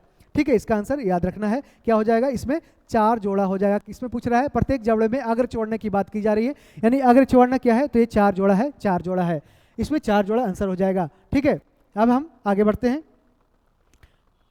ठीक है, यकृत यानी कि लीवर की बात कर रहा है। लीवर निम्नलिखित में से किसे संश्लेषित करता है? तो ये यूरिया का करता है, यूरिया का फॉर्मूला क्या होता है? NH2CO होता है। ठीक है, इसको याद रखना है। और यूरिया का संश्लेषण किसमें? यकृत में आर्नेथियन चक्र या यूरिया चक्र के नामक प्रक्रिया के द्वारा होता है। और इसकी खोज की गई थी 1932 में हंस क्रेब्स और कर्ट हेस्लेट के द्वारा किया गया था। इसे क्रेब्स साइकिल भी कहा जाता है। यह चक्र यूरिया उत्सर्जी जीवों में होता है। विषाक्त अमोनिया NH3 एक कम विषाक्त अपशिष्ट यूरिया NH2CO में परिवर्तित हो जाता है। यूरिया को यकृत से बाहर उत्सर्जित किया जाता है। किसके द्वारा? यकृत के द्वारा है, जो यूरिया को बाहर है जो निकाला जाता है। और पेशाब में सबसे अधिक यूरिया की मात्रा देखने को मिलती है। ठीक है, अगला प्रश्न है पीनियल ग्लैंड। पीनियल ग्रंथि से स्रावित क्या होता है? तो मेलाटोनिन होता है, मेलाटोनिन ग्रंथि क्या होता है? मेलाटोनिन हार्मोन कहाँ से? तो ये पीनियल ग्लैंड से होता है। पीनियल ग्रंथि मस्तिष्क के मध्य भाग में स्थित होता है। पाइन कोन के आकार की स्थिति के आकार की एक छोटी सी ग्रंथि होती है। इसे अक्सर तीसरी आंख भी कहा जाता है। इसे बायोलॉजिकल क्लॉक कहा जाता है, बायोलॉजिकल क्लॉक, याद रखना, इसको बायोलॉजिकल क्लॉक कहा जाता है, यानी कि जैविक घड़ी। आप कभी कभी देखते होंगे कि एग्जाम के टाइम यदि सुबह आपको 8 बजे उठना है, ज़्यादा हो गया, 6 बजे उठना है और जल्दी जाना है, एग्जाम का टाइम है, आप डेली आपका आदत है कि 3 बजे सोना है और 9 बजे उठना है, तो आपको क्या स्थिति होगा कि आप एक बायोलॉजिकल क्लॉक दिमाग में इस्टेब्लिश हो जाता है कि हमारे शरीर को ये सूचना मिल जाता है कि ये लड़का है जो कल इसका एग्जाम है, इसको 6 बजे उठा देना है। तो ठीक है, आपका एग्जाम 5:35 में, जैसे 6 बजे आपको उठना है तो 6 बजे आपका नींद ऑटोमेटिक आपका है जो टूट जाएगा। ये किसके कारण होता है? तो पीनियल ग्लैंड के कारण होता है। ठीक है, और ये मेलाटोनिन हार्मोन को स्रावित करता है और इसे तीसरी आंख कहते हैं, थर्ड आई कहते हैं, इसी को थर्ड आई कहते हैं। ठीक है, यह ग्रंथि हाइपोथैलेमस द्वारा महसूस की जाने वाली सर्कैडियन लय के आधार पर नींद जागने चक्र को नियंत्रित करती है। मेलाटोनिन का उत्पादन व्यक्ति के प्रकाश की मात्रा के हिसाब से होता है। अंधेरे में पीनियल ग्रंथि ज़्यादा मेलाटोनिन स्रावित करती है। मेलाटोनिन को अंधेरे का हार्मोन भी कहा जाता है, यानी कि इसको डार्क हार्मोन भी कहा जाता है। यह नींद बढ़ाने में मदद करता है और नींद से जुड़े विकारों के इलाज में भी इस्तेमाल किया जाता है मेलाटोनिन हार्मोन का। इसके कई फायदे हैं, जैसे कि सूजन रोधी, एंटीऑक्सीडेंट और एंटी कोगुलोपैथिक गुण। मेलाटोनिन आरामदायक नींद के लिए एक प्राकृतिक या सिंथेटिक पूरक के रूप में भी उपलब्ध है। हालांकि मेलाटोनिन सप्लीमेंट्स का चयन करते समय सावधानी बरतनी चाहिए। तो इसका आंसर क्या? ऑप्शन सी करेक्ट हो जाएगा। थायरॉक्सिन जानते हैं कि ये किससे? तो ये ग्वाइटर में होता है। ग्वाइटर की कमी के कारण क्या होता है? आयोडीन की कमी के कारण ग्वाइटर रोग होता है, जो जिसे घेघा रोग भी बोलते हैं। उसमें थायरॉक्सिन हार्मोन रिलीज किया जाता है। ऑक्सीटोसिन जानते हैं कि ये बच्चे बच्चे के जन्म के समय महिलाओं के रिप्रोडक्शन पार्ट के द्वारा इसको रिलीज किया जाता है, ठीक है। और यहाँ पे ऑप्शन सी इसका करेक्ट हो जाएगा। आगे हम बढ़ते हैं। निम्नलिखित में से कौन सा कथन सही नहीं है? तो इसका आंसर हो जाएगा कि कह रहा है कि अनाज कार्बोहाइड्रेट के अत्यंत अल्प यानी कि अत्यंत अल्प स्रोत से होते हैं। तो ये गलत हो जाएगा, क्योंकि अनाज में ही कार्बोहाइड्रेट मिलता है मुख्य रूप से। दालों में प्रोटीन मिलता है, दूध विटामिन ए का समृद्ध स्रोत है, लेकिन दूध में विटामिन सी नहीं पाया जाता है, इसको याद रखना है, विटामिन सी इसमें नहीं होता है। सब्जियां खनिजों का समृद्ध स्रोत होती है, यानी कि मिनरल्स सब्जी में पाया जाता है। इसका आंसर ऑप्शन सी हो जाएगा। अनाज से हमें क्या मिलता है? कार्बोहाइड्रेट मिलता है और यह ऊर्जा प्रदान करता है। दालें प्रोटीन प्रदान करता है जिससे पेशियां बनती है। फल और सब्जियां विटामिन और खनिज प्रदान करता है जो स्वास्थ्य के लिए आवश्यक होता है। यहाँ पे खनिज अनाज में जैसे चावल खाने से क्या होता है कि कार्बोहाइड्रेट की मात्रा में वृद्धि होती है, चावल गेहूँ, ठीक है। अगला प्रश्न है, एसिटिलीन गैस को लाल तप्त तांबे की नली से प्रवाहित करने पर किस कार्बनिक तत्व का निर्माण होता है? तो बेंजीन इसमें निर्माण होता है। यानी कि देख सकते हैं यहाँ पे ट्रिपल बॉन्ड है, देख सकते हैं यहाँ C2H2 एसिटिलीन को गर्म किया गया, रेड हॉट आयरन ट्यूब या कॉपर ट्यूब पे इसको गर्म किया गया था, ठीक है। 873 केल्विन पे इसको गर्म किया जाता है। उसके बाद क्या बनता है? तो बेंजीन बनता है। यहाँ पे देख सकते हैं कि तीन इस तरह से एथीन, इसको एथिलीन भी बोला जाता है। एथिलीन तीन C2H2 यानी 3 एसिटिलीन गैस को है जो रेड हॉट आयरन ट्यूब पे इसको गर्म किया जाता है 873 केल्विन पे, या इसको बोलते हैं सीयू कॉपर रड पे। तो इसको बेंजीन का ये निर्माण करती है C6H6, इस तरह से निर्माण करती है, ठीक है। इस तरह से C6H6 का ये निर्माण करती है, बेंजीन का निर्माण करती है। इसका आंसर क्या है? ऑप्शन ए करेक्ट हो जाएगा। आगे हम बढ़ते हैं। निम्नलिखित में से कौन से बहुलक यानी पॉलीमर का उपयोग कंघियों के निर्माण में, विद्युत स्विच, बर्तन के हत्थे और कंप्यूटर युक्ति बनाने में किया जाता है? तो इसमें किया जाता है बेकेलाइट का। और बेकेलाइट फिनॉल और फॉर्मल्डिहाइड का संघनन से बनता है। फिनॉल और फॉर्मल्डिहाइड के संघनन से इसको कंडेंसेट करके बनाया जाता है। और एक थर्मोसेटिंग प्लास्टिक, इस तरह से प्लास्टिक बनाया जाता है। थर्मोसेटिंग मतलब कि एक बार जब उसको रूप दे दिया गया तो उसको फिर से उसको तोड़ा मोड़ा नहीं जा सकता, उसके रूप में आकृति में परिवर्तन नहीं किया जा सकता है, ठीक है।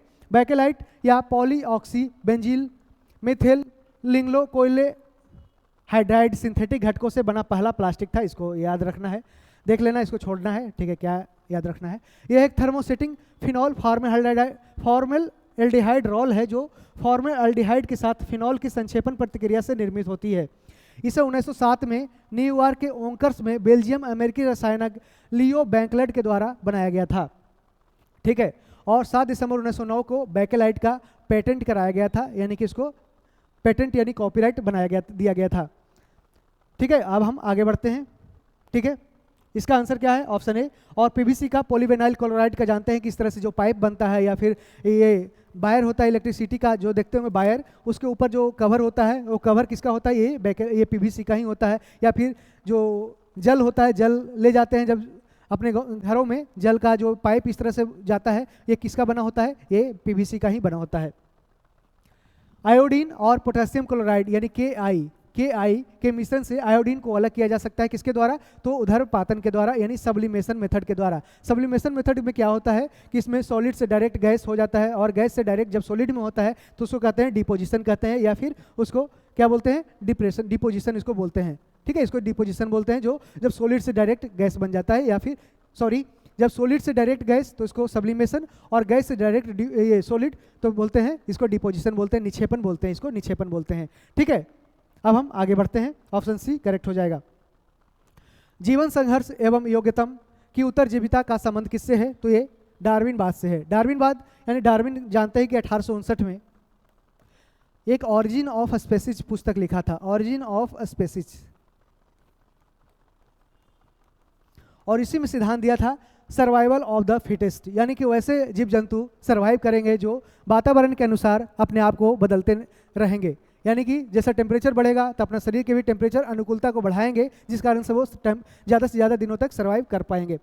अस्तित्व के लिए संघर्ष, प्रजनन की इस अत्यधिक डर के परिणाम स्वरूप डार्विन ने तर्क दिया कि भोजन, पानी और रहने की जगह साझा करने के लिए एक ही या अन्य प्रजातियों से संबंधित व्यक्तियों के बीच प्रतिस्पर्धा होनी चाहिए, नहीं कंपटीशन होने चाहिए, और जो कंपटीशन में जीतेगा वही सर्वाइवल ऑफ द फिटेस्ट का इसी से सिद्धांत दिया था। हर व्यक्ति बुनियादी जरूरतों को पूरा करने के लिए प्रयास करता है, और जैसे कि रहने के लिए जगह, जीने के लिए भोजन, प्रजनन के लिए साथी और दुश्मनों से सुरक्षा। इस प्रतिस्पर्धा को अस्तित्व के लिए संघर्ष के रूप में जाना जाता है, स्ट्रगल ऑफ द फिटेस्ट। योग्यतम का अस्तित्व कहता है केवल वे जीव जिनमें अनुकूल विविधताएं होती है, दूसरे की तुलना में विशिष्ट लाभ में होते हैं। ऐसे जीव अस्तित्व के संघर्ष में जीवित रहते हैं, जबकि जो कम अनुकूलित या अनुकूलित नहीं होते वे नष्ट हो जाते हैं। इस विचार को योग्यतम का अस्तित्व के रूप में जाना जाता है। इसने survival of the fittest theory दिया था, किसने? ये डार्विनवाद ने दिया था, इसको याद रखना है। अब हम आगे बढ़ते हैं, ऑप्शन डी करेक्ट हो जाएगा। भारतीय एक दिवसीय क्रिकेट टीम के प्रथम कप्तान कौन थे? तो इसका आंसर क्या हो जाएगा? भारतीय क्रिकेट एक दिवसीय कह रहा है, एक दिवसीय टीम पहले 60 ओवर का होता था, अभी के समय में 50 ओवर का ये खेल होता है। कितना? 50 ओवर का खेल होता है। दोनों टीम 50-50 ओवर का खेल खेलती है, और जो जितना ज़्यादा पहले एक बैटिंग करती है, उसके बाद अगेंस्ट में जो बैटिंग करती है उसका रन चेस करना होता है, और यदि वो चेस कर लेता है तो वो जीत जाता है। ठीक है, तो इस तरह से इसके सबसे पहला आंसर क्या हो जाएगा? इसका अजीत वाडेकर हो जाएगा, वो वनडे क्रिकेट टीम के कप्तान। लेकिन दिए गए किताब से मैच करा लेना है। इसमें सीके नायडू क्या है? तो टेस्ट टीम के कैप्टन बने थे। टेस्ट टीम के पहले कप्तान, टेस्ट टीम के पहले कप्तान बने थे कौन? ये सीके नायडू बने थे। ठीक है, इसको याद रखना। अजीत वाडेकर क्या? तो पहले भारतीय एक दिवसीय क्रिकेट टीम के कप्तान। लाला अमरनाथ की बात करते हैं तो स्वतंत्रता के बाद आफ्टर इंडिपेंडेंस, यानी आफ्टर इंडिपेंडेंस, आज़ादी के बाद भारत के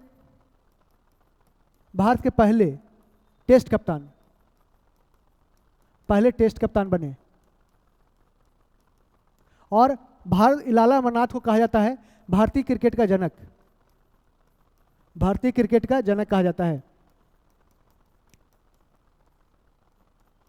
भारतीय क्रिकेट का जनक यानी कि फादर ऑफ इंडियन क्रिकेट कहा जाता है। किसको? लाला अमरनाथ को कहा जाता है। इसको याद रखना है। और कह रहा है यदि अभी से पूछ दे कि पहला टी ट्वेंटी कैप्टन कौन बना था? टी20 कैप्टन कौन बना था? तो वीरेंद्र सहवाग बना था। कौन? वीरेंद्र सहवाग पहला टी20 कप्तान बना था। ठीक है, याद रखना है वीरेंद्र सहवाग। अब बात करते हैं बीसीसीआई के, और पहला महिला क्रिकेट टीम का कप्तान पूछ दे कि भारतीय महिला क्रिकेट टीम का पहला कप्तान, भारतीय महिला क्रिकेट टीम का कप्तान, महिला क्रिकेट कप्तान कौन? तो शांता रंगास्वामी। कौन? शांता रंगास्वामी, इसको याद रखें, शांता रंगास्वामी। कह रहा बीसीसीआई की बात करते हैं, इसका फुल फॉर्म क्या होता है? भारतीय क्रिकेट कंट्रोल बोर्ड, यानी board of control for cricket in India. Board of control for cricket in India, BCCI. यह भारत में क्रिकेट के लिए राष्ट्रीय शासकीय निकाय है। यह सरकारी संस्था नहीं है, आपको याद रखना है। यानी कि लॉ कमीशन ने भी अपने रिपोर्ट में बताया था कि राइट टू इन्फॉर्मेशन के अंदर बीसीसीआई को शामिल करना चाहिए। ठीक है, लेकिन ऐसा अभी तक नहीं हुआ है, और ये कोई भी सरकारी संस्था नहीं है। बोर्ड का गठन हुआ था दिसंबर 1928 में, और इसका मुख्यालय कहाँ है? मुंबई में होता है। बीसीसीआई के वर्तमान अध्यक्ष जानते हैं कि रोजर बिन्नी है। और अभी वर्तमान में आईसीसी के अध्यक्ष कौन है? इंटरनेशनल क्रिकेट काउंसिल के अध्यक्ष कौन है? तो अमित शाह के सुपुत्र हैं।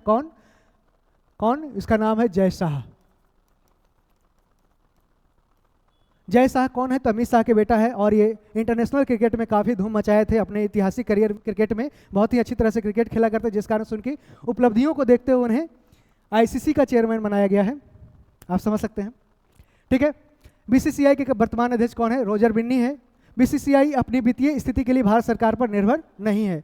बीसीसीआई का गठन दिसंबर 1928 में एक सोसाइटी के रूप में किया गया था, जो तमिलनाडु सोसाइटी पंजीकरण अधिनियम के तहत पंजीकृत थी।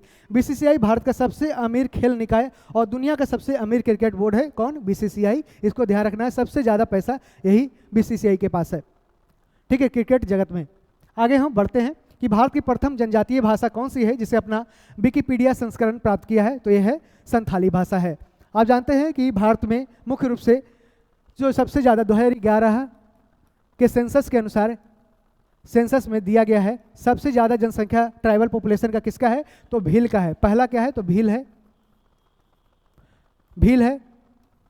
दूसरा क्या है? गोंड है। और तीसरा क्या है? तो ये संथाल है।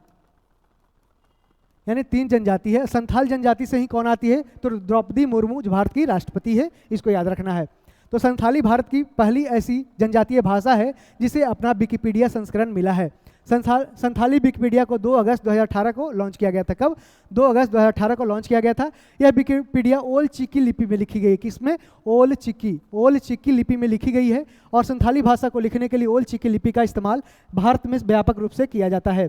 संथाली भाषा ऑस्ट्रो एशियाटिक भाषा परिवार की मुंडा शाखा से जुड़ी हुई है और संथाली भाषा को मुख्य रूप से भारत, बांग्लादेश और नेपाल में बोला जाता है।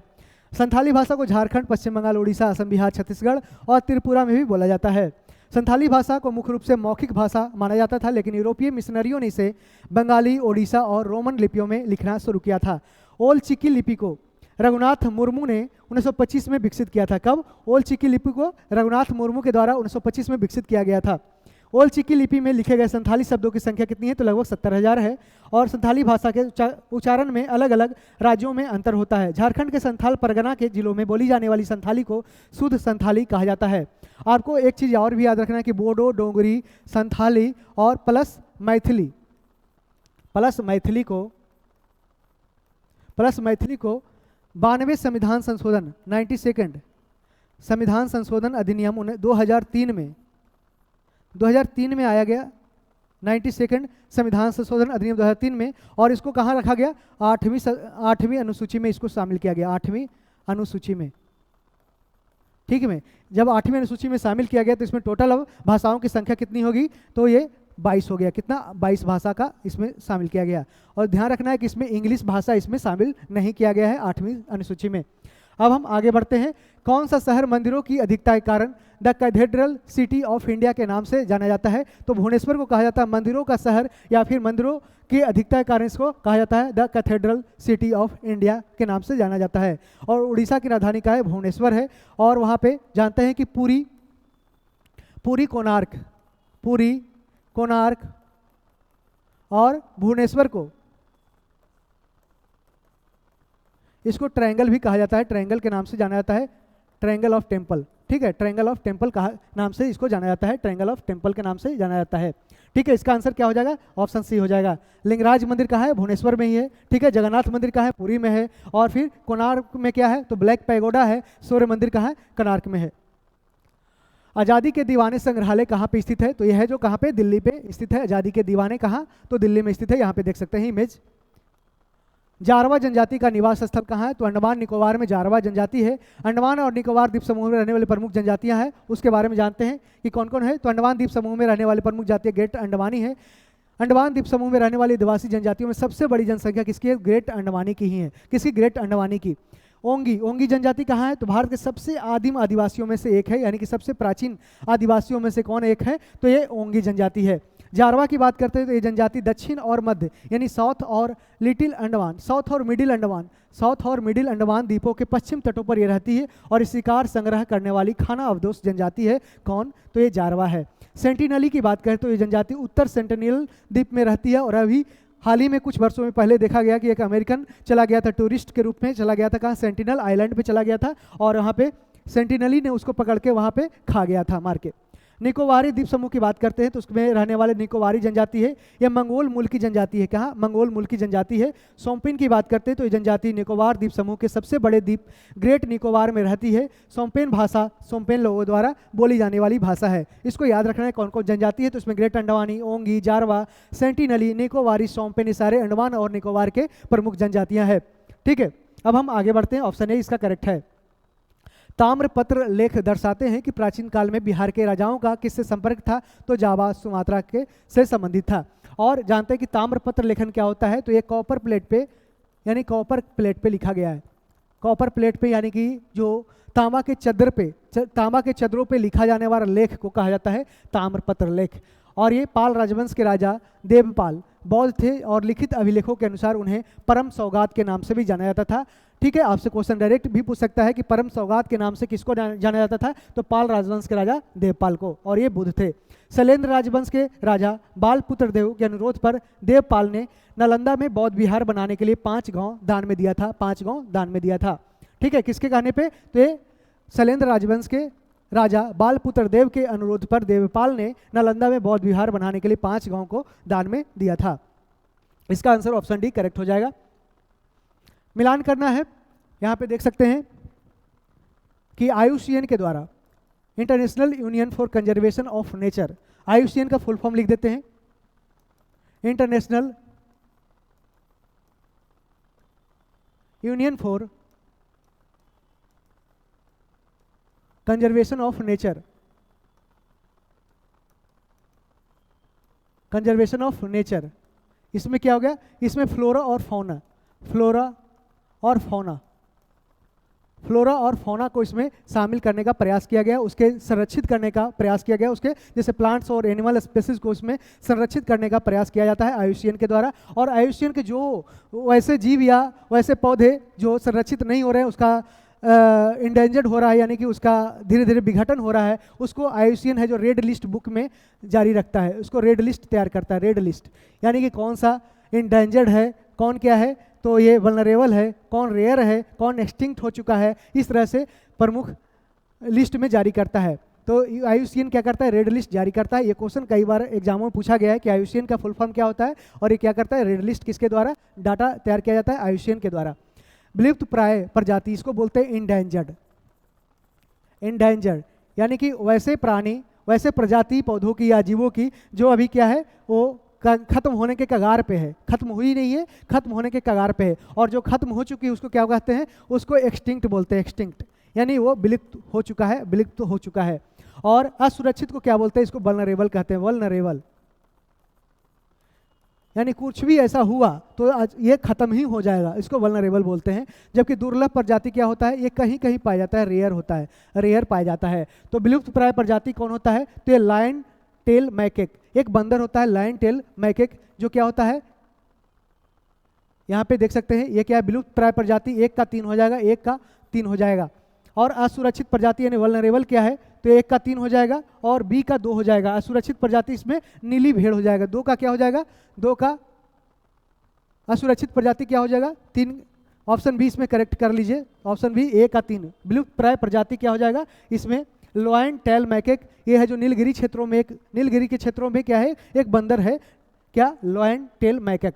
असुरक्षित प्रजाति की बात करते हैं तो इसमें क्या है, ऑप्शन बी हो जाएगा, यहाँ पे 2 हो जाएगा, ऑप्शन बी का 2 यानी नीली भेड़ हो जाएगा।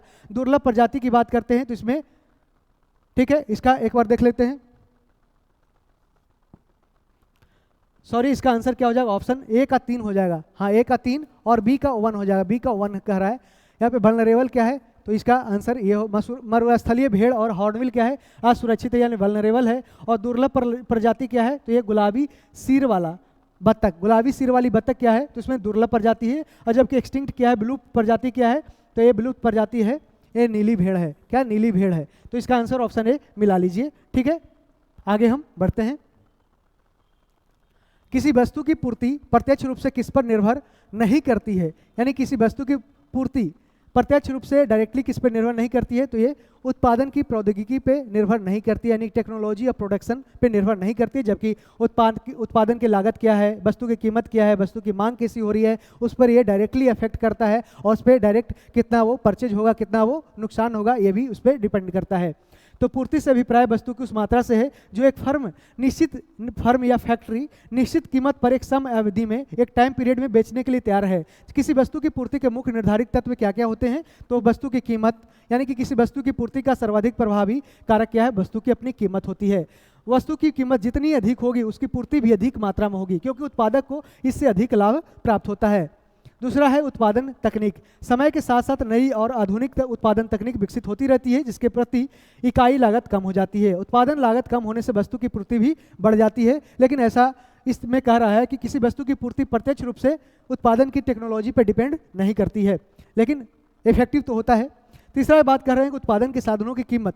यदि वस्तु के उत्पादन में प्रयोग होने वाली आगतें जैसे कच्चा माल, बिजली और उत्पादन के अन्य साधनों की कीमतें बढ़ जाती है तो वस्तु की पूर्ति घट जाती है, क्योंकि उसको लागत से ज़्यादा उसको फायदा नहीं मिलता है। कर नीति यानी टैक्स पॉलिसी। सरकार वस्तु के उत्पादन, विक्रय, कच्चे माल के आयात पर कर लगाती है। यदि सरकार वस्तु के उत्पादन पर कम शुल्क लगाती है, उत्पादन शुल्क लगाती है, तो वस्तु की पूर्ति पर प्रतिकूल प्रभाव पड़ता है, अर्थात पूर्ति घट जाती है। इसके विपरीत यदि सरकार किसी वस्तु के उत्पादन पर आर्थिक सहायता देती है तो पूर्ति बढ़ाने में सहायता मिलती है। जिस कारण से आप देखेंगे भारत सरकार के द्वारा बहुत सारे ऐसे स्कीम्स लाए जाते हैं जो, जैसे कि MSME यानी माइक्रो स्मॉल मीडियम इंटरप्राइजेज को बूस्ट करने के लिए भारत सरकार के द्वारा लोन भी प्रोवाइड किए जाते हैं, पैसे प्रदान किए जाते हैं और उसमें डिस्काउंटेड रेट पे प्रदान किए जाते हैं, यानी कम ब्याज दर पे, और बहुत सालों तक ये ब्याज मुक्त भी होते हैं। ठीक है, इसका आंसर क्या हो जाएगा? ऑप्शन सी करेक्ट हो जाएगा। जब सकल निवेश यानी ग्रॉस इन्वेस्टमेंट की बात कर रहे हैं, जब ग्रॉस इन्वेस्टमेंट शून्य हो जाएगा यानी कि डिक्रीज हो जाएगा, तो निम्नलिखित में से कौन राष्ट्रीय आय नेशनल इनकम को शून्य होने से रोकता है? तो इसमें उपभोग यानी कंजप्शन। क्या? तो कंजप्शन। आप देखते हो कि राष्ट्रीय आय क्या है, तो किसी देश के आर्थिक प्रदर्शन को मापने का एक अहम तरीका है। यह किसी देश में एक साल में उत्पादित सभी वस्तुओं और सेवाओं का कुल मूल्य होता है। क्या? तो ये नेशनल इनकम होता है। राष्ट्रीय आय को आमतौर पर जाना जाता है GDP से, यानी ग्रॉस डोमेस्टिक प्रोडक्ट, यानी कि the final product and services produced in a country with in A time period, that is called GDP उसको बोलते हैं क्या? ग्रॉस डोमेस्टिक प्रोडक्ट या सकल घरेलू उत्पाद बोलते हैं। और इसे सरकार ये तय करती है कि कितना हमारा विकास, हमारे देश का विकास किस तरह से हो रहा है और इसमें कितना संशोधन करने की जरूरत है। तो राष्ट्रीय आय को कारक लागत पर राष्ट्रीय आय भी कहा जाता है, यानी फैक्टर कॉस्ट पे। इसको जैसे नेशनल इनकम को फैक्टर कॉस्ट पे क्या कहा जाता है? आपको नेशनल इनकम कहा जाता है। इसका मतलब है कि संसाधन द्वारा, इसको याद रखना, नेशनल इनकम को फैक्टर कॉस्ट पे क्या कहा जाता है? इसको कहा जाता है नेशनल राष्ट्रीय आय के कारक लागत पर राष्ट्रीय आय भी कहा जाता है। इसको GDP या फिर नेशनल इनकम कहा जाता है। ठीक है, इसको नेशनल इनकम को फैक्टर कॉस्ट पे कहा जाता है, नेशनल इनकम। इसका मतलब है कि संसाधनों द्वारा भूमि, श्रम, पूंजी और संगठनात्मक क्षमता के योगदान के लिए अर्जित कुल आय। राष्ट्रीय आय को मापने के लिए 3 तरीका होता है, एक इनकम मेथड, उत्पादन मेथड और व्यय मेथड, यानी कि इनकम, प्रोडक्शन और कंजम्पशन मेथड, 3 मेथड को लगाया जाता है और तीनों मेथड ये पूछा जाता है क्वेश्चन। राष्ट्रीय आय की गणना से पता चलता है कि किसी देश की अर्थव्यवस्था कितनी मजबूत है और कितनी ये कमजोर है। राष्ट्रीय आय से सरकार को यह पता चलता है कि उसे कैसी नीतियां और कार्यक्रम बनाने चाहिए कि ताकि लोगों का राष्ट्रीय कल्याण बढ़ सके और GDP में कंट्रीब्यूशन ज़्यादा से ज़्यादा लोगों का हो, जिस कारण से हमारा इकोनॉमी ज़्यादा से ज़्यादा बूस्ट करे। भारत में राष्ट्रीय आय की गणना किसके द्वारा की जाती है? केंद्रीय सांख्यिकी संगठन यानी सेंट्रल स्टैटिस्टिक ऑर्गेनाइजेशन के द्वारा किया जाता है। शुद्ध घरेलू उत्पाद यानी कि नेट डोमेस्टिक प्रोडक्ट किसी देश की आर्थिक उत्पादन का वार्षिक माप मूल ह्रास के लिए समायोजित करके बनाया जाता है, यानी कि डिप्रेसिएशन को घटाया जाता है। इसमें कह रहा है कि शुद्ध घरेलू उत्पाद क्या होता है? NDP क्या होता है? किसी देश के आर्थिक उत्पादन का वार्षिक माप होता है मूल ह्रास के लिए समायोजित करके, यानी उसको हटा करके, डिप्रेसिएशन को हटा करके। सकल राष्ट्रीय उत्पाद यानी GNP होता है देश के सकल घरेलू उत्पाद को उस आय से मापा जाता है जो भारत के निवासियों या नागरिकों के स्वामित्व वाले उत्पादन के विभिन्न कारकों के कारण एकत्रित की जाती है। उसको बोलते हैं GNP यानी ग्रॉस नेशनल प्रोडक्ट, यानी भारतीयों के द्वारा कितना प्रोडक्शन किया जा रहा है, कितना इनकम किया जा रहा है। इसका आंसर ऑप्शन डी करेक्ट हो जाएगा। आगे हम बढ़ते हैं। अर्थशास्त्र कला और विज्ञान के रूप में एक दूसरे को पूरक है, यह कथन किसका है? तो ये कथन है कोसा का। किसका? कोसा का कथन है। अर्थशास्त्र फादर ऑफ इकोनॉमिक्स कौन है? आपको याद रखना है, तो एडम स्मिथ है। फादर ऑफ इकोनॉमिक्स कौन है? अर्थशास्त्र के जनक। अर्थशास्त्र का जनक कौन है? का जनक याद रखना है, एडम स्मिथ है। ठीक है, जब हम BHU का एग्जाम, एंट्रांस एग्जाम जब दे रहे थे तो ये क्वेश्चन पूछा गया था कि अर्थशास्त्र का जनक कौन है? तो एडम स्मिथ था। अर्थशास्त्र को कला और विज्ञान दोनों के रूप में देखने का मतलब है कि अर्थशास्त्र में दोनों ही विशेषता मौजूद होती है। अर्थशास्त्र को विज्ञान इसलिए माना जाता है क्योंकि इसमें सिद्धांत और नियमों का पालन किया जाता है। अर्थशास्त्र में वैज्ञानिक तरीके से अध्ययन किया जाता है और तथ्यपरक और तार्किक एक होता है, एक लॉजिकल होता है, एक प्रैक्टिकल मेथड होता है इसमें। अर्थशास्त्र को कला इसलिए माना जाता है क्योंकि अर्थशास्त्र के सिद्धांतों और नियमों को समझने से लोगों को व्यवहार में बदलाव आता है। अर्थशास्त्र की तरह ही कला को भी मार्गदर्शन से पढ़ाया जाता है। अर्थशास्त्र आर्थिक समस्याओं के व्यवहारिक समाधान भी ये प्रदान करता है। अर्थशास्त्र को सामाजिक विज्ञान भी कहा जाता है। यह मानव व्यवहार और धन संसाधनों पर उसके प्रभाव का अध्ययन करता है। अर्थशास्त्र में एक व्यक्ति, एक फर्म, एक समाज या एक अर्थव्यवस्था का अध्ययन किया जाता है। अर्थशास्त्र को सबसे नया विज्ञान और सबसे पुरानी कला माना जाता है। किसको? अर्थशास्त्र को। तो इस तरीके से हमने पूरे 50 क्वेश्चन का डिस्कशन कर लिया है। यह सेट नंबर 14 है। ठीक है, तो हम अगले वीडियो में जल्दी से जल्दी मिलेंगे। ठीक है, और Bihar special class Praveen sir के द्वारा स्टार्ट किया गया है, आप उसे ज़रूर देखें क्योंकि बहुत अभी BPSC PT का एग्जाम जल्द ही नज़दीक आ रहा है, तो आप उसको देखेंगे तो बिहार स्पेशल आपका कंप्लीट हो जाएगा। और इसे अपने दोस्तों में ज़रूर शेयर करके करें। और NCERT के प्रश्नों के आधारित ये 7500 प्लस बुक को तैयार किया गया, जिसका हमने अभी तक कितना, तो 14 सेट इसमें डिस्कशन कर दिए हैं। ठीक है, 14 सेट मतलब 14 गुना 50 यानी लगभग 700 क्वेश्चन ऐसे डिस्कशन किए हैं, और 700 तो ऐसे हो गए, लेकिन एक्स्ट्रा फैक्ट्स और एक्स्ट्रा क्वेश्चंस के माध्यम से लगभग इसका भी लगभग 2 से 3 हज़ार क्वेश्चन तो आराम से ये कर दिए गए होंगे। तो ठीक है, आप इसको थोड़ा अच्छे से अगर वीडियो देखेंगे तो आपको सावधानीपूर्वक से देखना है और दोस्तों में से शेयर करना है, और सारे वीडियो को कम्प्लीटली देखना है, पूरे वीडियो को कंप्लीट रूप से देखना है, तभी आपको एग्जाम में फ़ायदा देखने को मिलेगा। तो इसलिए वीडियो को देखें और दोस्तों में ज़रूर शेयर करें। Thank you, all the best. और टेलीग्राम चैनल पे ज़रूर जुड़ जाएं ताकि इसका आपको PDF मिल जाएगा।